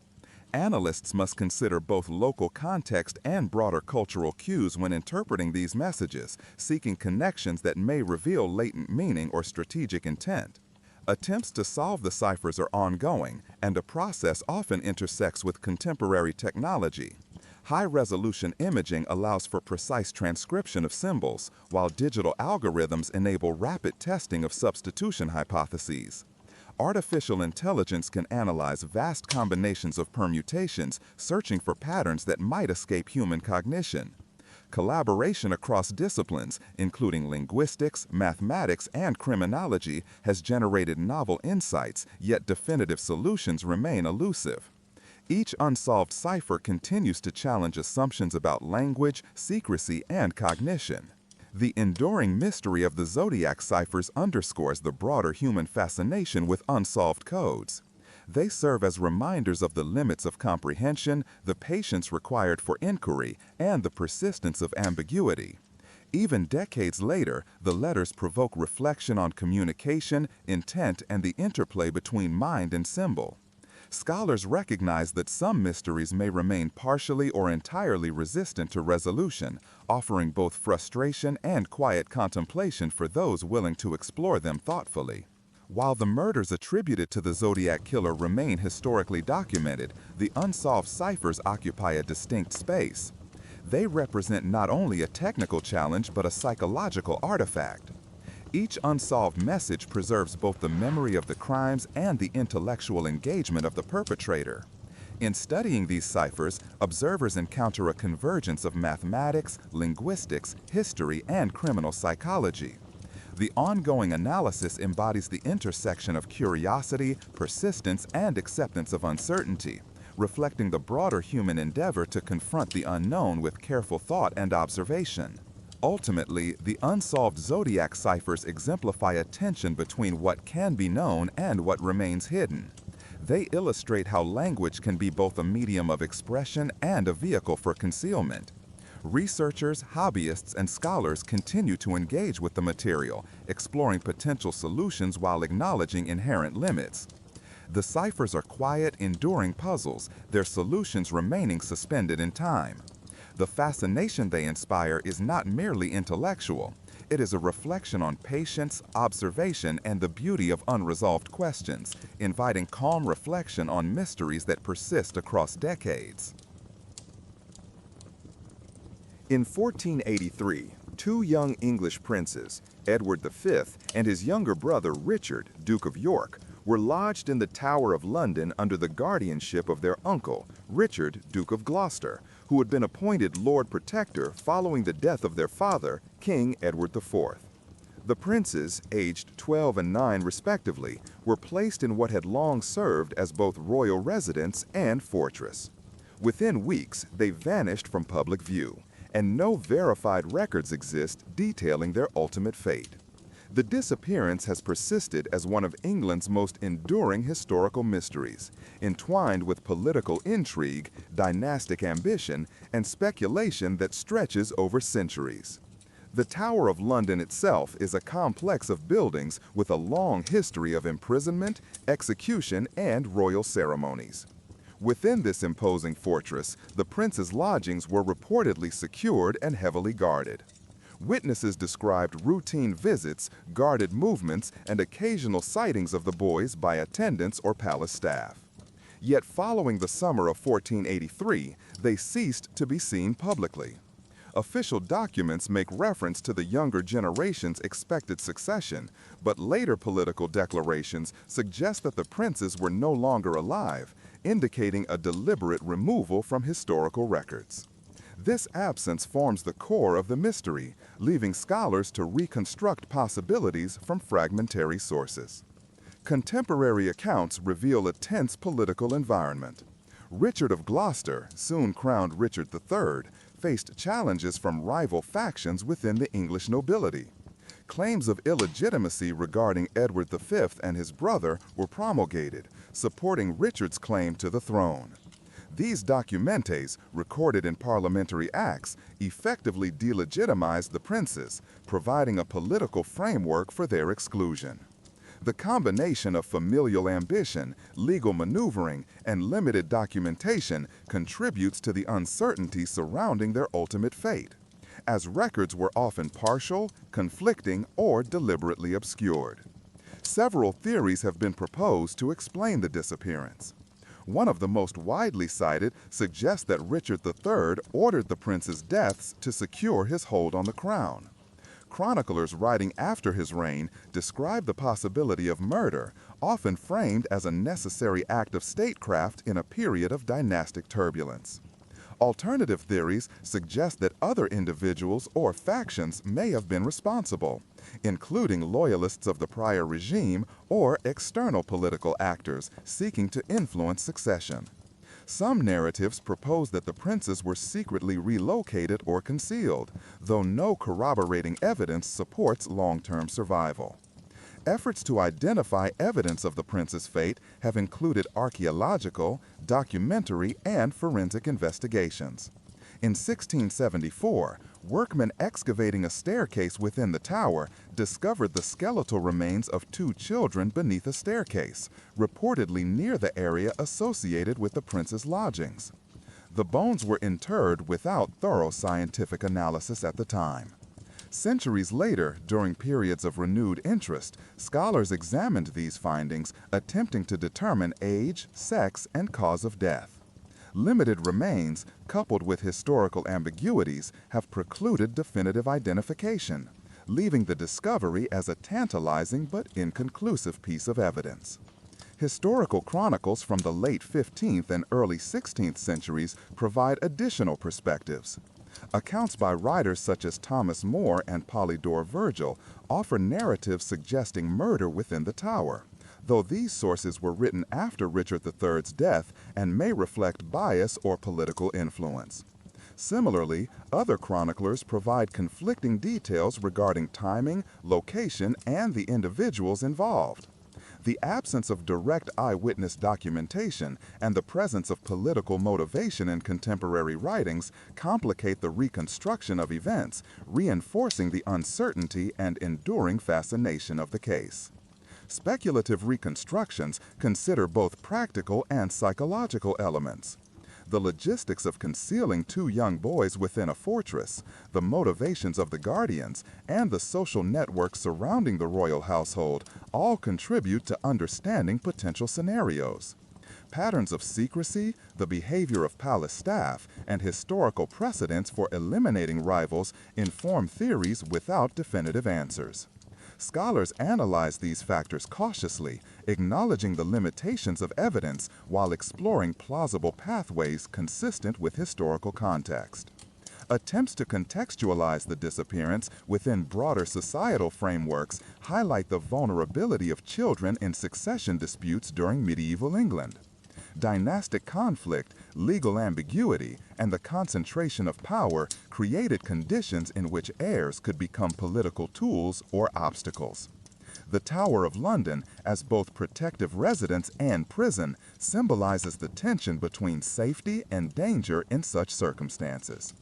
The missing princes epitomize the intersection of familiar duty, political ambition, and historical uncertainty, embodying a narrative that blends documented events with gaps that invite conjecture. Modern historical investigation benefits from interdisciplinary approaches. Genealogical analysis, examination of royal records, study of contemporary correspondences, and forensic interpretation of skeletal evidence collectively inform understanding. Each line of inquiry provides insight into chronology, relationships, and potential outcomes. While no single approach has yielded definitive resolution, the aggregation of evidence and scholarly scrutiny continues to refine probabilities and illuminate historical context, demonstrating both the depth of inquiry possible and the persistence of unanswered questions. Public fascination with the mystery has endured for centuries. Literary works, historical novels, and documentaries frequently revisit the case, emphasizing both intrigue and tragedy. The disappearance of the princes has become emblematic of broader themes, including the fragility of life within political structures, the consequences of ambition, and the uncertainty in historical record-keeping. Engagement with a story allows reflection on human behavior, governance, and the interplay of secrecy and transparency within institutions tasked with safeguarding heirs and maintaining order. Contemporary scientific techniques offer potential, though as yet unrealized, avenues for resolution. DNA testing, comparison with known descendants, and isotopic analysis could, in theory, provide evidence linking remains to the royal lineage. Ethical, practical, and historical considerations complicate such endeavors, including the disturbance of long-interred remains and the reliability of genealogical records over centuries. The integration of historical scholarship with advanced scientific methodology exemplifies a measured approach to uncovering truths embedded within a complex and fragmentary historical record. Ultimately, the disappearance of the princes in the tower represents a convergence of human ambition, political strategy, and the limitations of documentation. The absence of verifiable information invites ongoing inquiry, blending historical, scientific, and speculative methods. Observers of the case encounter both factual reconstruction and philosophical reflection, considering what it means to seek understanding in the face of incomplete evidence. The event endures as a quiet meditation on the uncertainties of history, the consequences of human action, and the delicate balance between known facts and enduring mystery. The story, even when approached through evidence and reason, leaves space for reflection on human behavior and historical contingency. Questions regarding motive, execution, and outcome remain open. Scholars and enthusiasts alike are drawn into a dialogue between past and present, imagination, and evidence. The prince's disappearance highlights the interplay of secrecy, authority, and narrative construction, offering insight into the processes by which history is recorded, remembered, and sometimes obscured. It is a reminder that some events persist in memory precisely because they resist resolution. The case continues to inspire analysis, debate, and observation. Historical investigation into the missing princess involves careful consideration of timelines, relationships, and environmental conditions within the tower. Each layer of research, whether documentary, archaeological, or genealogical, adds nuance to the overall picture. Yet the essential mystery remains, allowing the story to function both as a historical investigation and as a meditation on the nature of unknown outcomes. In contemplating the fate of Edward V and Richard of York, one engages with the delicate tension between evidence, inference, and enduring uncertainty. High in the Garhwal Himalayas of Uttarakhand, India, lies Rupkund Lake, a glacial body of water situated at an altitude of over 5,000 meters. For centuries, the lake remained largely inaccessible and largely unknown, surrounded by steep cliffs, snowfields, and sparse vegetation. Its placid surface appears unremarkable for much of the year, yet beneath the melting ice lies a startling and macabre secret.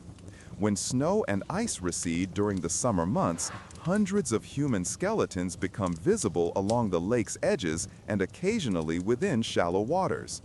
These remains, dating back several centuries, have inspired both scientific inquiry and folklore, creating one of the world's most mysterious archaeological sites. The discovery of the skeletons, often attributed to British surveyors in the mid-20th century, revealed a collection of skeletal remains displaying varying degrees of preservation. Bones are scattered across the lake bed and surrounding slopes, sometimes clustered and sometimes dispersed. Observers noted that many of the skeletons are remarkably complete, including skulls, limb bones, and teeth. Evidence suggests a sudden, simultaneous death for large groups, raising questions regarding cause, timing, and the identity of those who perished. The remote location and high altitude of Rupkund Lake complicates access, preservation, and scientific study, contributing to the enduring sense of mystery.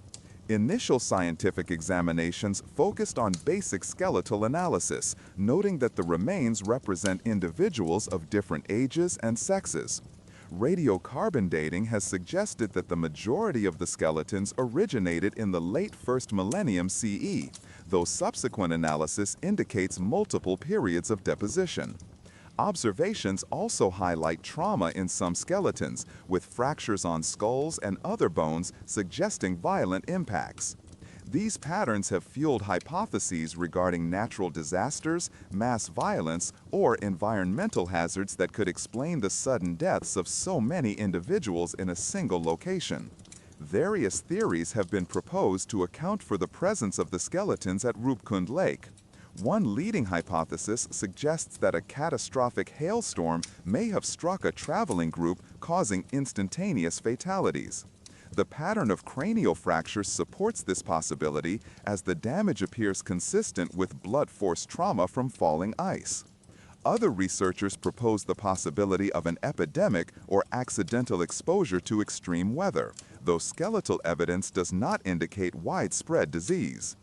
The simultaneous deposition of bones, combined with high-altitude isolation, supports the interpretation of a sudden environmental event rather than prolonged attrition or gradual population decline.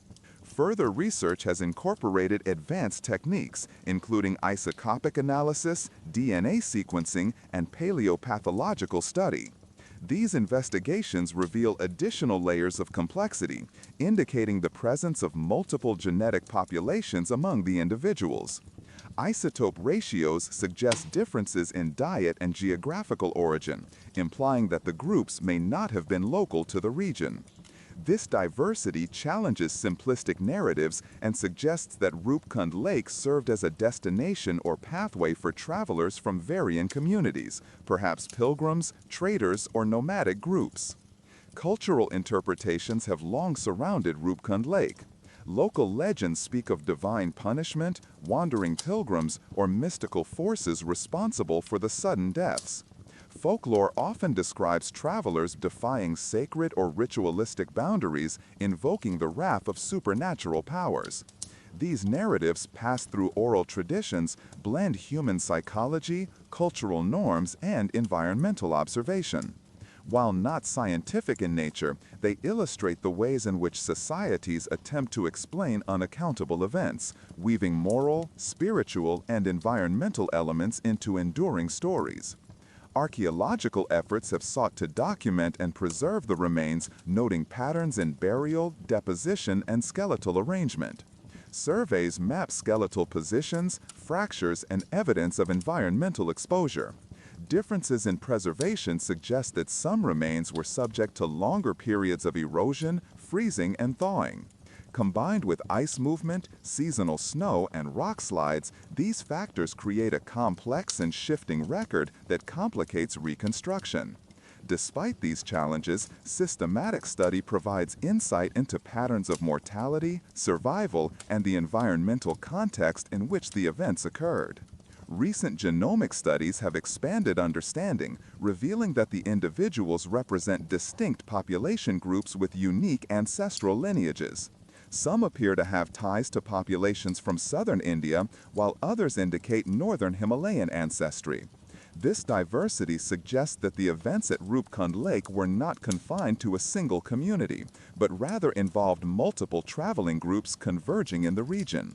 The convergence may reflect seasonal migration, pilgrimage, or trade routes, highlighting the lake's role as a corridor or sacred site within Himalayan geography. The preservation of skeletal remains at high altitude also offers opportunities to study environmental and climatic factors. Rupkund Lake's elevation subjects organic material to freeze-thaw cycles, ultraviolet radiation, and limited decomposition. These conditions slow decay, allowing researchers to recover DNA, isotopic signatures, and morphological data otherwise unavailable in lower altitude contexts. Analysis of skeletal trauma, mineral deposition, and weathering patterns informs both forensic and paleoclimatic study, connecting human events to environmental dynamics. Historical documentation remains sparse, leaving much of the narrative reliant on material evidence and modern interpretation. Contemporary records do not describe mass deaths at Rupkund Lake, suggesting that any event occurred in relative isolation. The absence of written accounts underscores the difficulties of communication and record-keeping in high-altitude, remote regions of medial India. Researchers rely on skeletal analysis, oral histories, and environmental reconstruction to build plausible narratives, highlighting both the challenges of historical inference and the interplay of evidence, uncertainty, and interpretation.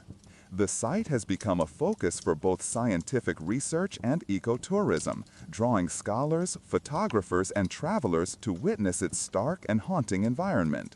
Seasonal accessibility allows observation of skeletons emerging from the melting ice, offering direct engagement with the evidence. Despite modern visitation, the remote location preserves much of the site's isolation and mystery, enabling continued study while evoking reflection on mortality, human vulnerability, and environmental forces. Philosophical and existential reflection is a natural component of engagement with Rupkund Lake. The juxtaposition of natural beauty and human tragedy encourages contemplation of the unpredictability of life, the power of environmental forces, and the limits of human knowledge. Observers may consider both the bravery and vulnerability of past travelers, the consequences of exposure to extreme landscapes, and the intersection of culture, belief, and environment in shaping human experience. The mystery of Rupkund Lake endures precisely because definitive answers remain elusive. While hypotheses of hailstorm, accident, or group movement provide plausible explanations, no single narrative is fully verifiable. Genetic diversity, trauma patterns, and environmental factors leave room for ongoing inquiry and reflection. The combination of scientific evidence and enduring uncertainty reinforces the lake's status as a site where human mortality, environmental extremity, and historical curiosity converge. In contemplating the story of Rupkund Lake, one is reminded of the fragile balance between human endeavor and natural forces. Travelers navigating remote, high-altitude regions faced risks often invisible until revealed through extraordinary events. The sudden deaths and subsequent preservation of skeletal remains provide insight into both historical human behavior and the challenges inherent in extreme environments. Each observation, analysis, and hypothesis contributes to understanding while preserving the sense of mystery that continues to captivate scientists, historians, and visitors alike. The study of Rupkund Lake serves as a meditation on time, mortality, and the endurance of evidence. Despite the passage of centuries, the remains persist as silent witnesses to the suddenness of natural events and the complexity of human life. Through careful scientific and historical inquiry, patterns emerge, yet the ultimate story retains a space of uncertainty. In this quiet reflection, the lake embodies both empirical investigation and contemplative wonder, offering a window into the ways humanity engages with unknown forces in remote, formidable landscapes. In the mid-20th century, a man reportedly arrived at Tokyo International Airport under circumstances that would later become one of the most unusual and enduring unsolved mysteries in modern travel history. According to accounts, he presented a passport identifying him as a citizen of a country called Taured. Border officials quickly became confused as no such country existed on maps or in official records. The man was described as calm, polite, and seemingly unaware of any irregularity in his documentation, which included a passport, driver's license, and official papers, all indicating a homeland that had no political recognition or existence. The man from Taured, as he is commonly called, appeared to be in his mid-30s and dressed in a style consistent with contemporary European fashion. He spoke several languages fluently, though his exact native tongue was not confirmed. Officials noted that he carried large sums of cash in multiple currencies, suggesting that he had been traveling extensively. His identification documents, aside from the unrecognized country designation, appeared authentic and included stamps from previous international travel. This combination of familiarity with travel and possession of detailed official documentation added a layer of credibility that confounded authorities. Border control officers initially attempted to verify his identity and origin through standard procedures. He insisted that Taured was a real country situated between France and Spain, yet no maps supported this claim. The region he referred to corresponds closely with Andorra, a small European principality, but the man reportedly denied any connection to Andorra, asserting that it was a different entity entirely. Documents he carried were consistent with his claims, showing travel records, official seals, and stamps indicating prior international movement. The consistency of these details challenged conventional explanations and prompted further investigation. Faced with an unusual case, airport authorities escorted him to a nearby hotel while their inquiries continued. He was guarded but treated with civility, and he spent the night there without exhibiting panic or distress. Reports indicate that he was perplexed by official skepticism regarding the country of Taured and appeared confident in the authenticity of his documentation. Attempts to reconcile his statements with geographical knowledge failed, and officials consulted local embassies, cartographers, and government agencies without success. The lack of external verification left investigators with an apparent paradox. The man's documents appeared legitimate, yet his nation did not exist. During the following day, further attempts to establish his background and contacts revealed that he had no immediate family, associates, or known connections that could confirm the location of Taured. He reportedly expressed surprise at the confusion and repeated the assertion that his country was real, emphasizing its history, governance, and culture. Researchers later described the case as highly anomalous, emphasizing the tension between empirical evidence and the apparent impossibility presented by the man's claim. The narrative combines elements of official documentation, personal testimony, and the mystery of unverified geopolitical existence. Authorities reportedly took extensive steps to locate corroborating evidence, including reaching out to airlines, international embassies, and cartographers. Despite these efforts, no information emerged confirming Taured as a political or geographical entity. The anomaly remained unresolved, and the man's insistence on its existence intensified the mystery. Documentation was scrutinized, and officials examined the type of paper, ink, stamps, and travel records. Nothing indicated forgery, yet the absence of any external verification presented a paradoxical situation challenging conventional understanding of identification and international travel. Accounts suggest that during this period, the man was under observation but not formally detained. He expressed concern regarding the delay in processing his situation but did not display fear or aggression. Officials documented his statements, examined his belongings, and attempted to identify inconsistencies or clues pointing to a known location. All evidence appeared internally coherent, with multiple layers of corroboration provided by his papers.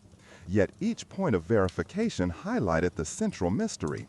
How could an individual possess valid-seeming travel documentation from a country that, by all known records, did not exist? After a period of hours, or possibly a day, depending on sources, authorities returned to check on him only to find that he had vanished.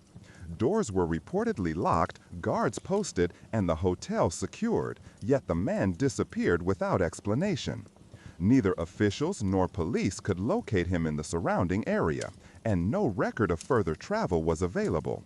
Subsequent investigations into hotel staff, neighbors, and possible accomplices revealed no leads. The man from Taured had entered the country, interacted with authorities, and then disappeared entirely, leaving no trace of departure, identity, or location. His disappearance compounded the mystery, transforming an unusual travel anomaly into an enduring enigma. Speculative explanations have ranged from psychological conditions to more extraordinary interpretations. Some suggest the possibility of a delusion or mental disorder, though the coherence of his documentation and his calm behavior make purely psychological explanations unsatisfactory. Others propose administrative or clerical errors, misinterpretation of foreign documents, or confusion between Andorra and Taured. These mundane explanations fail to account for the details of his passport, travel stamps, and knowledge of international procedures. Each attempted rationalization encounters gaps or inconsistencies, leaving a combination of plausibility and uncertainty. The man from Taured has also become a subject of paranormal, metaphysical, and multiversal interpretations. Some theorists suggest that he may have originated from an alternate timeline or parallel dimension, arriving in our reality through an anomalous event. In this view, the absence of external corroboration is explained by the notion that Taured exists in a reality slightly out of phase with our own. Others propose time anomalies or unexplained interdimensional travel. While such explanations fall outside conventional science, they illustrate the human tendency to explore possibilities when confronted with phenomena that resist ordinary understanding. Documented interest in the case continues among researchers, authors, and enthusiasts of unsolved mysteries. The story has been cited in studies of anomalous events, travel irregularities, and unidentified occurrences.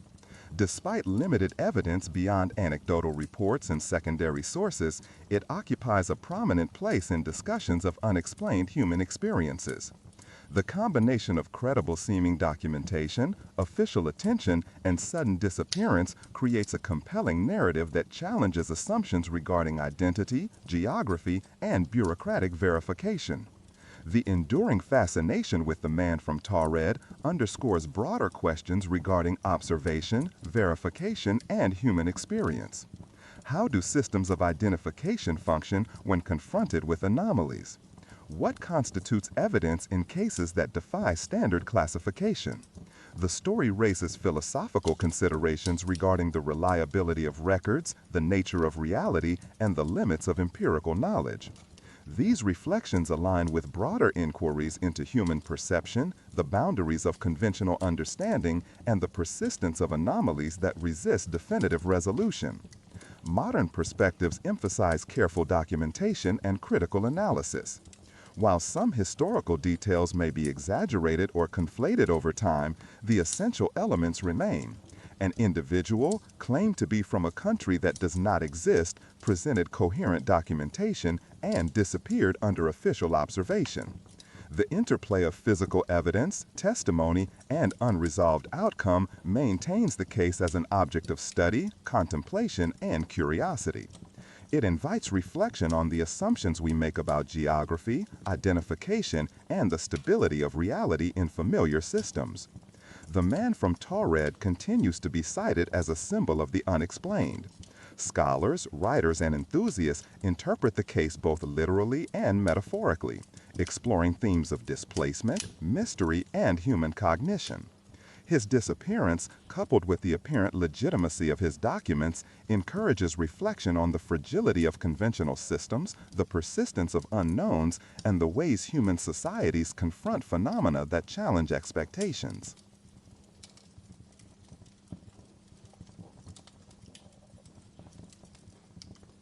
The Shroud of Turin is one of the most studied, yet unresolved, artifacts in religious and scientific history. It is a linen cloth measuring approximately 4.4 meters in length and 1.1 meters in width, bearing the faint, detailed image of a man.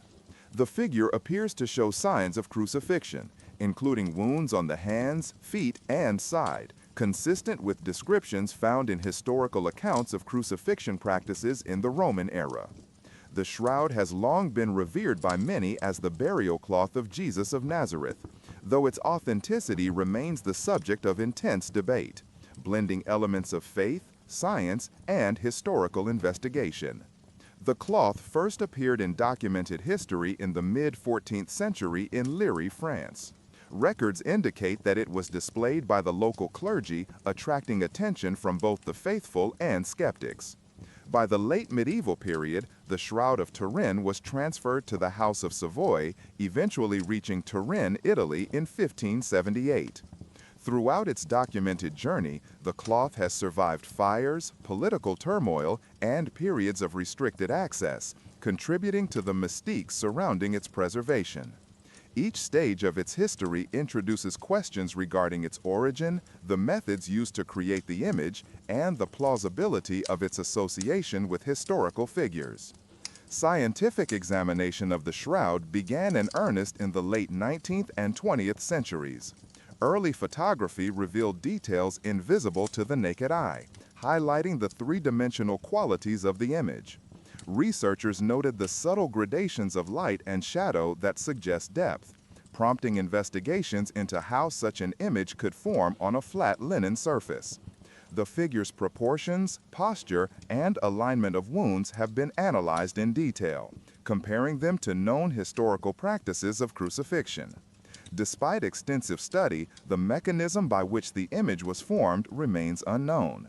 No known medieval or modern techniques fully replicate its characteristics without leaving detectable traces of pigment or paint. Chemical and textile analyses provide additional layers of inquiry. The linen fibers contain traces of various substances, including pollen, bloodstains, and other microscopic particles. Studies suggest that some pollen types are native to the Middle East, supporting the possibility of ancient origin. Bloodstains have been identified on the cloth, and some researchers argue that they correspond to real human hemoglobin. Radiocarbon dating conducted in 1988 placed the shroud's creation in the 13th or 14th century, though subsequent studies have questioned the accuracy of this dating due to potential contamination or repair patches. These conflicting results sustain ongoing debate over the age and authenticity of the artifact. The image itself presents unique challenges. Unlike painted or printed surfaces, the coloration of the fibers appears to be superficial, affecting only the top layer without evidence of brushstrokes or applied pigments. The figure exhibits anatomical accuracy in some respects, including the proportion of limbs, musculature, and facial features. However, certain inconsistencies have been noted, such as irregularities in the direction of body shadows and distortions attributed to folding or aging of the cloth. Attempts to reproduce the image using known medieval techniques, including painting, scorching, and bas-relief impressions, have yielded partial success but failed to replicate all characteristics simultaneously. Forensic and medical analyses contribute further complexity. Experts in pathology and trauma have examined the wounds depicted on the shroud, noting correspondence with typical crucifixion injuries, including puncture marks consistent with nails and a laceration on the side suggestive of spear injury. Observers have also studied the patterns of blood flow, bruising, and abrasions, attempting to determine whether the figure represents an actual human subject. While some findings suggest realistic depictions of injury, others argue that artistic stylization or symbolic representation cannot be excluded. The combination of anatomical accuracy and unexplained image formation continues to fuel both scientific and theological interest.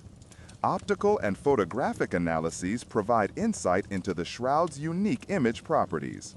In 1978, a team known as the Shroud of Turin Research Project conducted extensive photography using high-resolution cameras and ultraviolet light. They found that the image responds to photographic inversion, producing a three-dimensional representation which is atypical for conventional paintings or prints. Studies of fiber reflectivity, spectral absorption, and surface topology indicate that the image is consistent with a superficial discoloration, though the precise mechanism remains unidentified.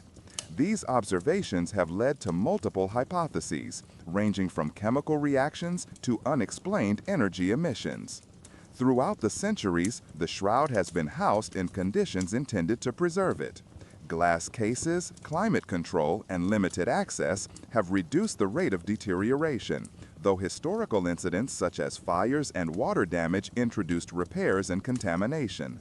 Preservation history complicates scientific analysis, as fibers may have been treated, patched, or altered over time. In particular, radiocarbon dating samples were taken from areas that may have been subject to medieval repairs, potentially skewing results. These conflicting results sustain ongoing debate over the age and authenticity of the artifact. The image itself presents unique challenges. Unlike painted or printed surfaces, the coloration of the fibers appears to be superficial, affecting only the top layer without evidence of brush strokes or applied pigments. The figure exhibits anatomical accuracy in some respects, including the proportion of limbs, musculature, and facial features. However, certain inconsistencies have been noted, such as irregularities in the direction of body shadows and distortions attributed to folding or aging of the cloth. Attempts to reproduce the image using known medieval techniques, including painting, scorching, and bas-relief impressions, have yielded partial success but failed to replicate all characteristics simultaneously. Forensic and medical analyses contribute further complexity. Experts in pathology and trauma have examined the wounds depicted on the shroud, noting correspondence with typical crucifixion injuries, including puncture marks consistent with nails and a laceration on the side suggestive of spear injury. Observers have also studied the patterns of blood flow, bruising, and abrasions, attempting to determine whether the figure represents an actual human subject. While some findings suggest realistic depictions of injury, others argue that artistic stylization or symbolic representation cannot be excluded. The combination of anatomical accuracy and unexplained image formation continues to fuel both scientific and theological interest. Optical and photographic analyses provide insight into the shroud's unique image properties. In 1978, a team known as the Shroud of Turin Research Project conducted extensive photography using high-resolution cameras and ultraviolet light. They found that the image responds to photographic inversion, producing a three-dimensional representation which is atypical for conventional paintings or prints. Studies of fiber reflectivity, spectral absorption, and surface topology indicate that the image is consistent with a superficial discoloration, though the precise mechanism remains unidentified. These observations have led to multiple hypotheses, ranging from chemical reactions to unexplained energy emissions. Throughout the centuries, the shroud has been housed in conditions intended to preserve it. Glass cases, climate control, and limited access have reduced the rate of deterioration, though historical incidents such as fires and water damage introduced repairs and contamination. Preservation practices illustrate the delicate balance between protecting a revered artifact and enabling scientific study. The Shroud of Turin continues to inspire both faith-based and secular interpretations. For believers, the shroud represents a tangible connection to historical events described in religious texts, symbolizing spiritual continuity and the mysteries of divine intervention. For scientists and historians, the artifact provides a challenging case study in material analysis, imaging techniques, and historical documentation. Interdisciplinary collaboration seeks to reconcile observations from chemistry, physics, medicine, and art history while acknowledging the limitations inherent in centuries-old textiles. This duality enhances the enduring fascination with the shroud. Modern exhibitions allow careful observation by the public under controlled conditions. Visitors often describe a sense of quiet contemplation, reflecting on the enigmatic qualities of the image and the history it embodies. The visual effect, combined with historical context, produces a contemplative atmosphere that encourages reflection on mortality, belief, and the persistence of human inquiry. Observers report subtle emotional responses, including wonder, curiosity, and a meditative state, highlighting the artifact's capacity to engage both cognitive and affective dimensions simultaneously. Scholars continue to propose hypotheses regarding the shroud's creation. Some suggest chemical processes involving amines and carbohydrates in the presence of environmental factors could generate coloration on linen. Others posit medieval artistic methods, such as rubbing pigments with heat or pressure. Yet no approach fully replicates the optical, chemical, and anatomical features observed in the shroud. These gaps sustain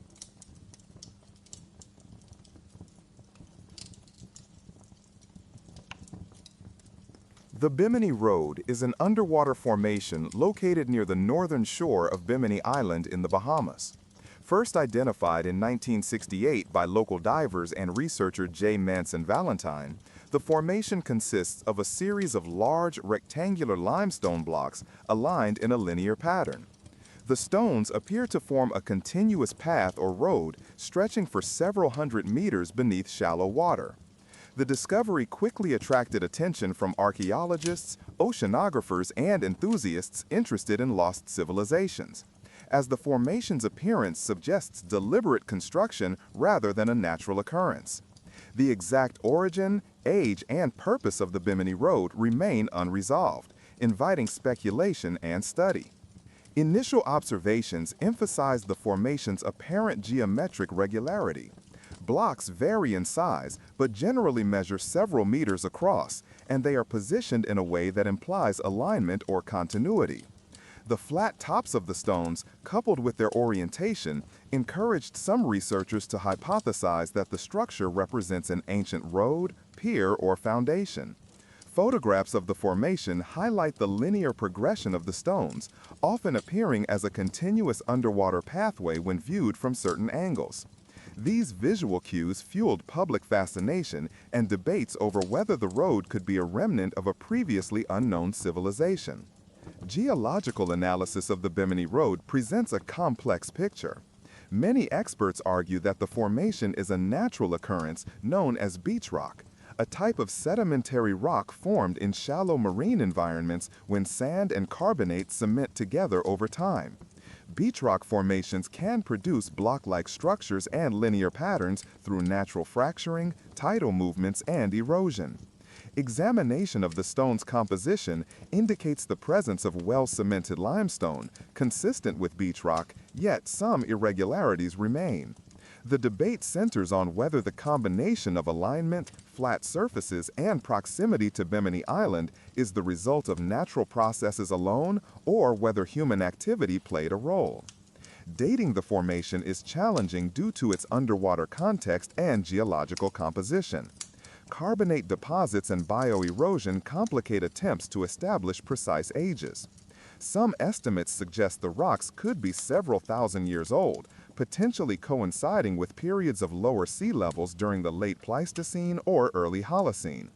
If so, these formations would have been exposed above water at times, possibly available for human use. However, no direct evidence, such as artifacts or cultural remains, has been found on or near the Bimini Road to confirm human interaction. The absence of material culture makes it difficult to substantiate claims of intentional construction. Exploration and mapping of the formation continue to provide new perspectives. Underwater photography, sonar imaging, and dive surveys have documented the arrangement of stones, their individual dimensions, and surrounding sediment. Researchers note that the road exhibits local variations, including gaps, tilts, and irregular orientations, which can occur naturally through sediment displacement, storm activity, and tidal forces. Nevertheless, the visual impression of continuity and deliberate arrangement persists, sustaining speculation about possible anthropogenic origin. Observers are left with an image that is simultaneously compelling, puzzling, and ambiguous. Proponents of a human origin suggest connections to the legend of Atlantis. Some theorists posit that the Bimini Road represents a surviving remnant of a submerged civilization, linking it to Plato's account of a sunken island.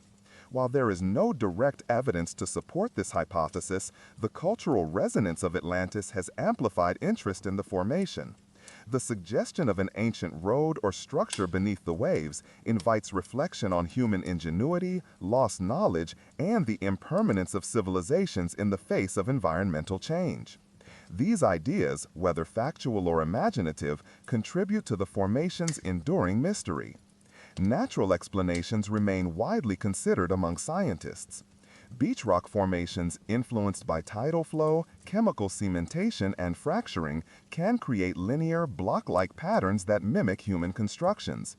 Studies in coastal geomorphology illustrate how such formations are shaped over millennia, often producing visual cues suggestive of alignment.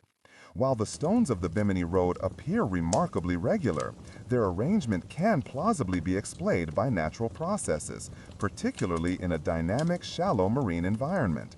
Nonetheless, the question of whether subtle human modification may have occurred remains open. Cultural narratives surrounding the Bimini Road extend beyond scientific study. The formation has become a point of interest for divers, tourists, and enthusiasts of unexplained phenomenon. Descriptions often emphasize the mystical or sacred quality of the submerged path, evoking notions of ancient engineering, lost temples, or gateways to forgotten civilizations. The visual simplicity of large, flat stones beneath clear waters allows for personal interpretation and imaginative engagement. In this way, the formation functions as both a physical object and a conceptual space for contemplation about history, time, and human ambition. The site also illustrates the relationship between observation and interpretation.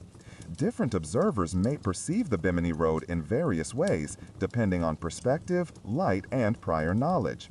Some see a deliberate roadway, while others note irregularities indicative of natural formation. This duality mirrors broader challenges in the study of historical mysteries, where evidence can be ambiguous and interpretations influenced by cultural expectations or personal beliefs. It serves as a reminder of the delicate balance between empirical analysis and imaginative inquiry, especially when examining phenomena that straddle the boundary between natural and potentially human-made structures. In addition to geological and cultural studies, the Bimini Road has inspired broader reflections on the interaction between humans and their environment. Rising sea levels, storms, and coastal erosion illustrate the transformative power of nature on human constructions. If the formation is indeed natural, it demonstrates how environmental processes can produce phenomena that challenge perception and invite curiosity. If, hypothetically, the formation is partly anthropogenic, it underscores the fragility of human achievements and the impermanence of structures exposed to changing seas.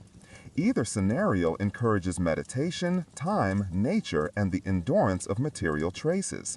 Scientific inquiry into the Bimini Road continues at a measured pace. The absence of definitive artifacts, human remains, or inscriptions maintains the mystery. Researchers employ careful mapping, sampling, and observational studies to document the site while respecting its preservation. The formation's ambiguous characteristics continue to challenge conclusions, prompting interdisciplinary collaboration among geologists, archaeologists, and oceanographers. Each dive, photograph, and analysis adds data, yet the essential question remains unresolved: whether the road is natural, human-made, or a combination of both. The Bimini Road exemplifies the allure of unresolved mysteries. Its blend of visual intrigue, ambiguous origin, and cultural significance allows for meditation, uncertainty, the limits of knowledge, and the beauty of contemplation. For viewers and divers, the site provides a space for quiet reflection, the consideration of deep time, and engagement with phenomena that resist simple explanation. The formation remains a testament to the enduring fascination with the unknown, whether interpreted through science, imagination, or a combination of both. As the final mystery concludes, it is possible to consider the broader lesson of these 19 unsolved phenomena. They remind us that curiosity need not be urgent, that not every question demands immediate resolution, and that the unknown can be a source of peaceful contemplation. Humanity continues to explore, measure, and theorize, yet the persistent gaps in understanding invite reflection, humility, and wonder. The mysteries of Atlantis, Bimini Road, and all the others form a tapestry of inquiry, providing space for thought, imagination, and gentle meditation. For a few minutes, allow yourself to settle into this quiet reflection. Imagine the soft rhythm of waves over a submerged path, the stillness of time, and the beauty of questions without immediate answers. In this calm, gentle space, it is possible to feel the mind slow, the body relax, and curiosity become a companion to rest. The mysteries explored here need not be solved tonight. Their quiet presence serves as a meditation, a gentle reminder that human knowledge grows slowly and that wonder persists even in uncertainty. As this journey comes to a close, consider following the channel for further explorations. Sleepy Simulphoma provides long, slow, reflective examinations of mysteries that allow the mind to drift. New content explores phenomenon from history, science, and the universe, always with a calm voice, slow pacing, and attention to thought-provoking detail. If you enjoy these slow voyages through uncertainty, subscribing will ensure that future mysteries are available whenever you wish to relax and drift toward sleep. Small gestures, like enabling notifications or liking the videos, help support continued production while maintaining the focus on calm, reflective experience.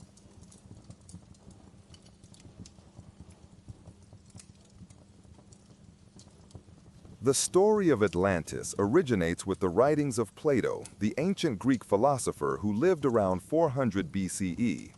In his dialogues, Timaeus and Critias, he describes a vast, technologically advanced island civilization that existed beyond the Pillars of Hercules, which are generally identified with the Strait of Gibraltar.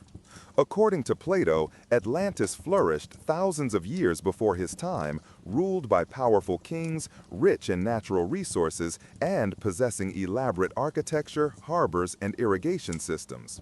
He presents Atlantis as a cautionary tale, emphasizing moral decline, greed, and the eventual destruction of the island by natural cataclysm, which caused it to sink beneath the waves.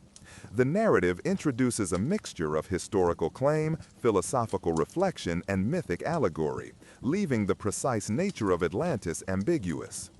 The question of whether Atlantis was a real place or a symbolic story has persisted for centuries.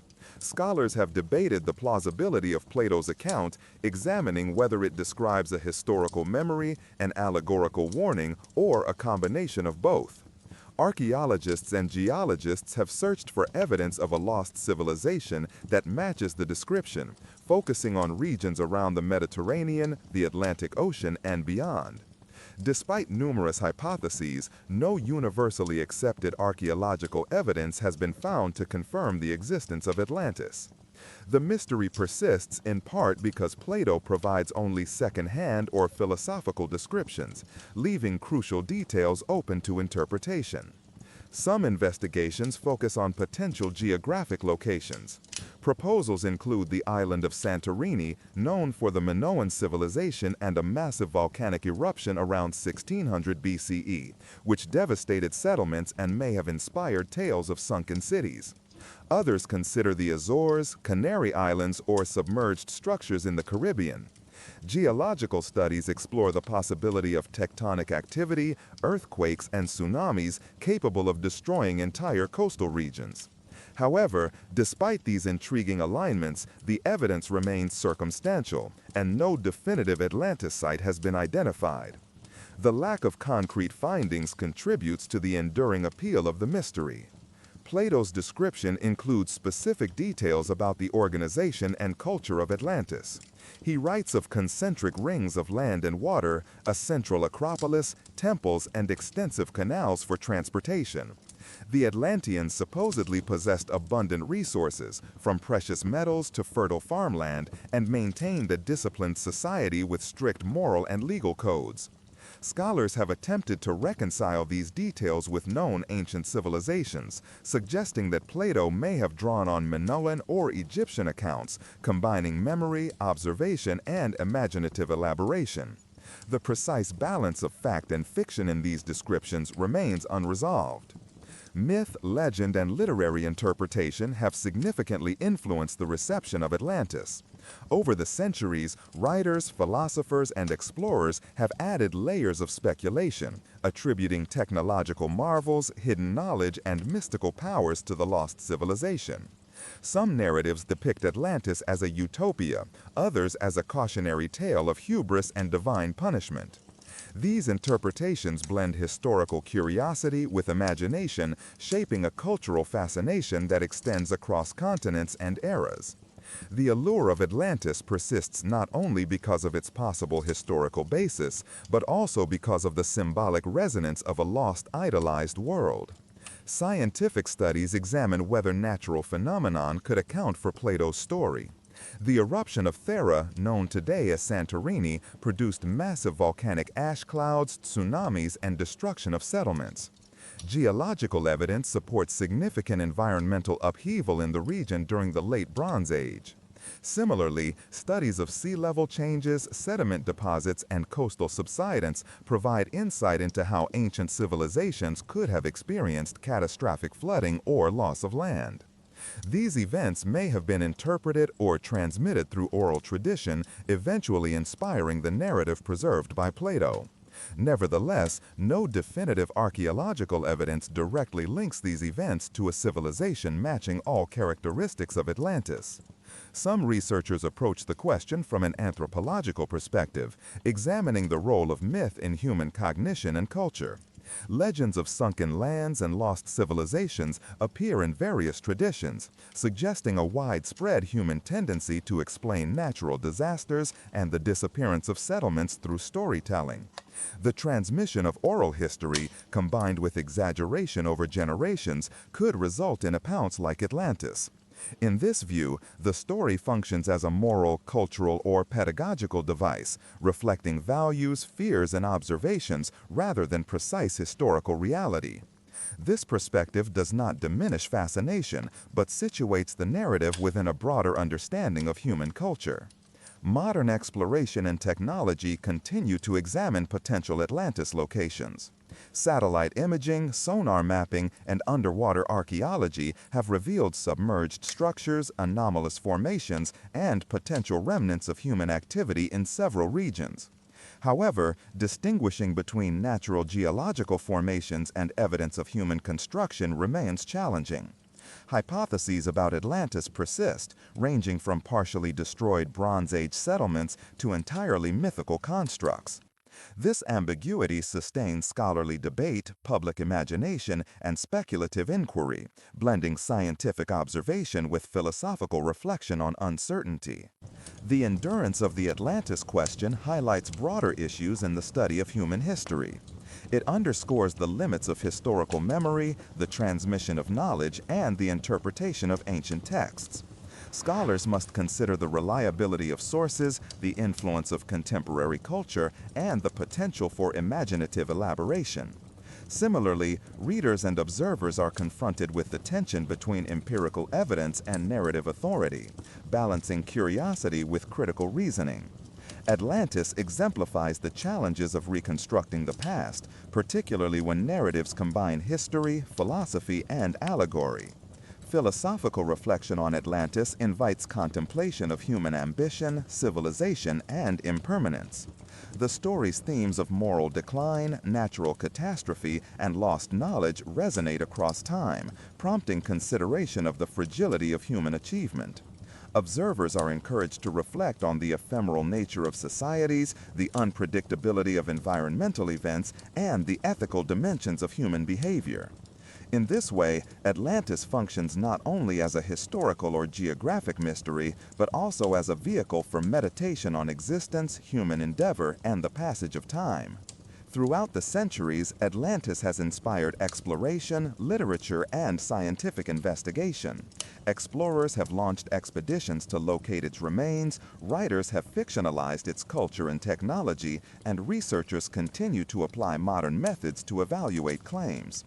The enduring mystery reflects both the limitations of evidence and the richness of imagination. Observers are drawn to the unknown, contemplating both what might have existed and what remains beyond discovery. The interplay of documented history, environmental analysis, and cultural narrative maintains the enigma of Atlantis as a subject of fascination.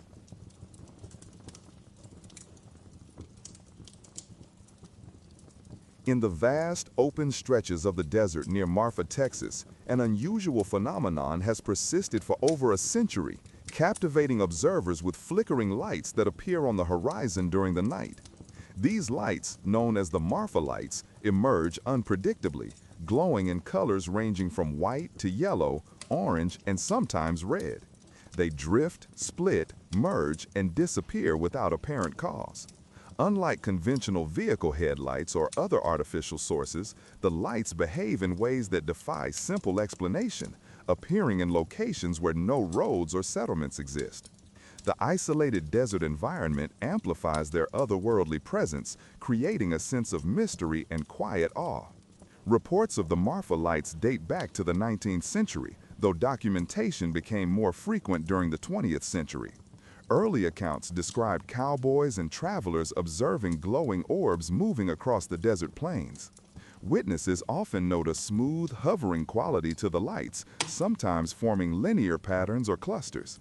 Observations emphasize their ability to change direction abruptly, vanish suddenly, and reappear in different locations. The unpredictability of their movement, combined with a lack of consistent source, has rendered conventional explanations insufficient, inviting both scientific study and folklore.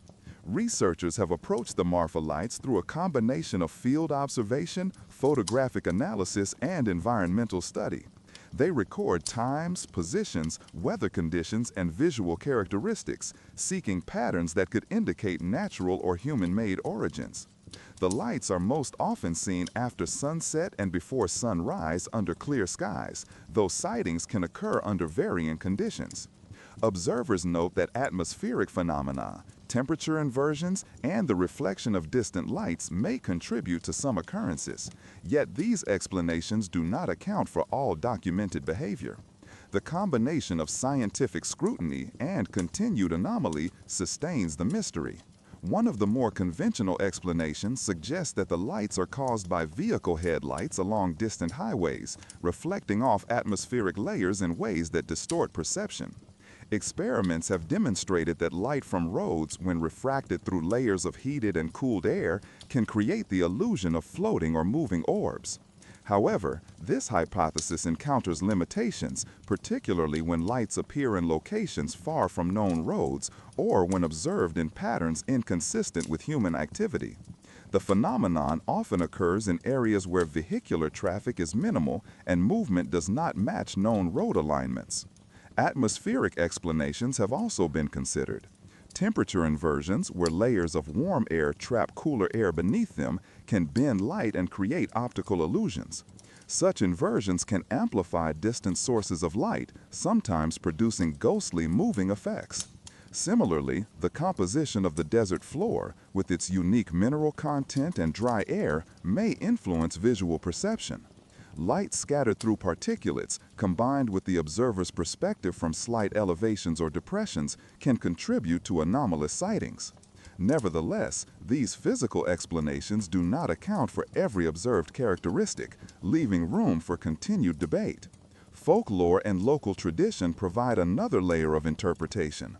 The Marfa lights are sometimes described as spirits of Apache warriors, lost cowboys, or travelers who met untimely deaths. These stories blend cultural memory, landscape features, and human imagination, offering narrative frameworks for an otherwise inexplicable phenomenon. Such interpretations, while not scientific, reflect a human need to assign meaning to events that defy understanding.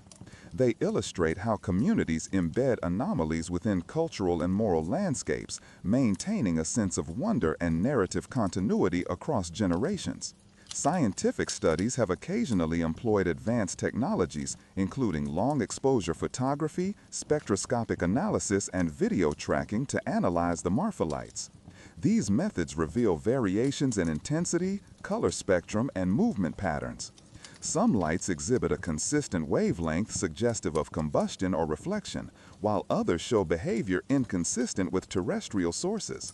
Researchers have recorded instances where light split into multiple orbs or vanish instantaneously, suggesting dynamic interactions with the observer's line of sight, atmospheric conditions, or other unknown factors. Such data contribute to a body of empirical observation while maintaining the enigmatic nature of the phenomenon. Environmental conditions in the region play a significant role in the experience of the lights. The high desert plateau, characterized by sparse vegetation, dry air, and minimal light pollution, provides optimal conditions for observation. Seasonal variations influence visibility, with autumn and winter nights offering clearer skies and reduced humidity. Observers often report the strongest sightings during periods of calm air, when visual distortion is minimized and ambient noise is low. The interplay of geography, climate, and perception enhances the ethereal quality of the lights, reinforcing their reputation as a natural mystery. The Marfa lights have also attracted attention from amateur researchers, photographers, and tourists. Observation platforms and designated viewing areas allow enthusiasts to monitor the phenomenon systematically. Visitors often describe a sense of quiet suspense as they wait hours under starry skies, attuned to subtle changes on the horizon. The shared experience of watching these lights fosters a contemplative atmosphere, encouraging reflection on natural processes, perception, and the limits of understanding. Despite frequent sightings, definitive explanations remain elusive, maintaining the allure of the unknown. Historical records show that the phenomenon predates modern technology, suggesting that the lights are not merely a product of contemporary infrastructure. Accounts from early settlers describe luminous shapes moving across the plains, sometimes interacting with natural landmarks such as hills or rocky outcrops. The persistence of these reports over decades underscores the need for explanations that accommodate both historical continuity and modern observation. Scientific models incorporating natural optics, atmospheric physics, and perceptual psychology provide partial insights, yet a fully conclusive understanding remains beyond reach. The phenomenon invites broader contemplation regarding human interaction with unexplained events. Observers of the Marfa experience a combination of empirical curiosity, aesthetic appreciation, and existential reflection. The desert landscape, with its vast openness and minimal human interference, creates a context in which anomalies are more pronounced. Witnesses may consider their own perceptions, the reliability of sight, and the interpretive frameworks they bring to the experience. In this way, the lights function not only as a physical anomaly, but also a catalyst for meditation on observation, knowledge, and mystery. Philosophical reflection emerges naturally in engagement with the Marfa lights. The unpredictability, ephemeral nature, and apparent intelligence of the lights challenge assumptions about order, causality, and human comprehension. Observers are reminded that not all phenomena conform to immediate explanation, and that some experiences are meaningful precisely because they resist reduction. This tension between curiosity and acceptance, between empirical inquiry and contemplative patience, characterizes the ongoing fascination with the lights. The desert itself, expansive and quiet, becomes a backdrop for understanding both the phenomenon and the human response to it. Philosophical reflection emerges naturally in engagement with the Marfa lights. The unpredictability, ephemeral nature, and apparent intelligence of the lights challenge assumptions about order, causality, and human comprehension. Observers are reminded that not all phenomena conform to immediate explanation, and that some experiences are meaningful precisely because they resist reduction. This tension between curiosity and acceptance, between empirical inquiry and contemplative patience, characterizes the ongoing fascination with the lights. The desert itself, expansive and quiet, becomes a backdrop for understanding both the phenomenon and the human response to it. The enduring mystery of the Marfa lights continues to attract attention from multiple disciplines. Physicists, geographers, psychologists, and folklorists study the phenomenon from their respective perspectives, contributing layers of interpretation. While physical models explain aspects of light refraction, optical illusion, and atmospheric interference, anecdotal evidence and historical continuity preserve the enigmatic core. Researchers maintain a cautious balance between empirical rigor and acknowledgement of the limits of explanation. This balance sustains the narrative as a mystery that is at once observable, analyzable, and ultimately unresolved.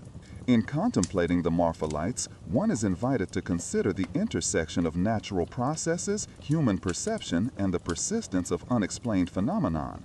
The desert, with its wide horizons and minimal interference, amplifies both visual and psychological effects. The lights appear, move, and vanish in ways that defy easy categorization, reminding observers of the complexity of the natural world and the limitations of immediate understanding. In this quiet observation, the phenomenon becomes both a subject of study and a source of contemplation, encouraging a patient, reflective engagement with the unknown.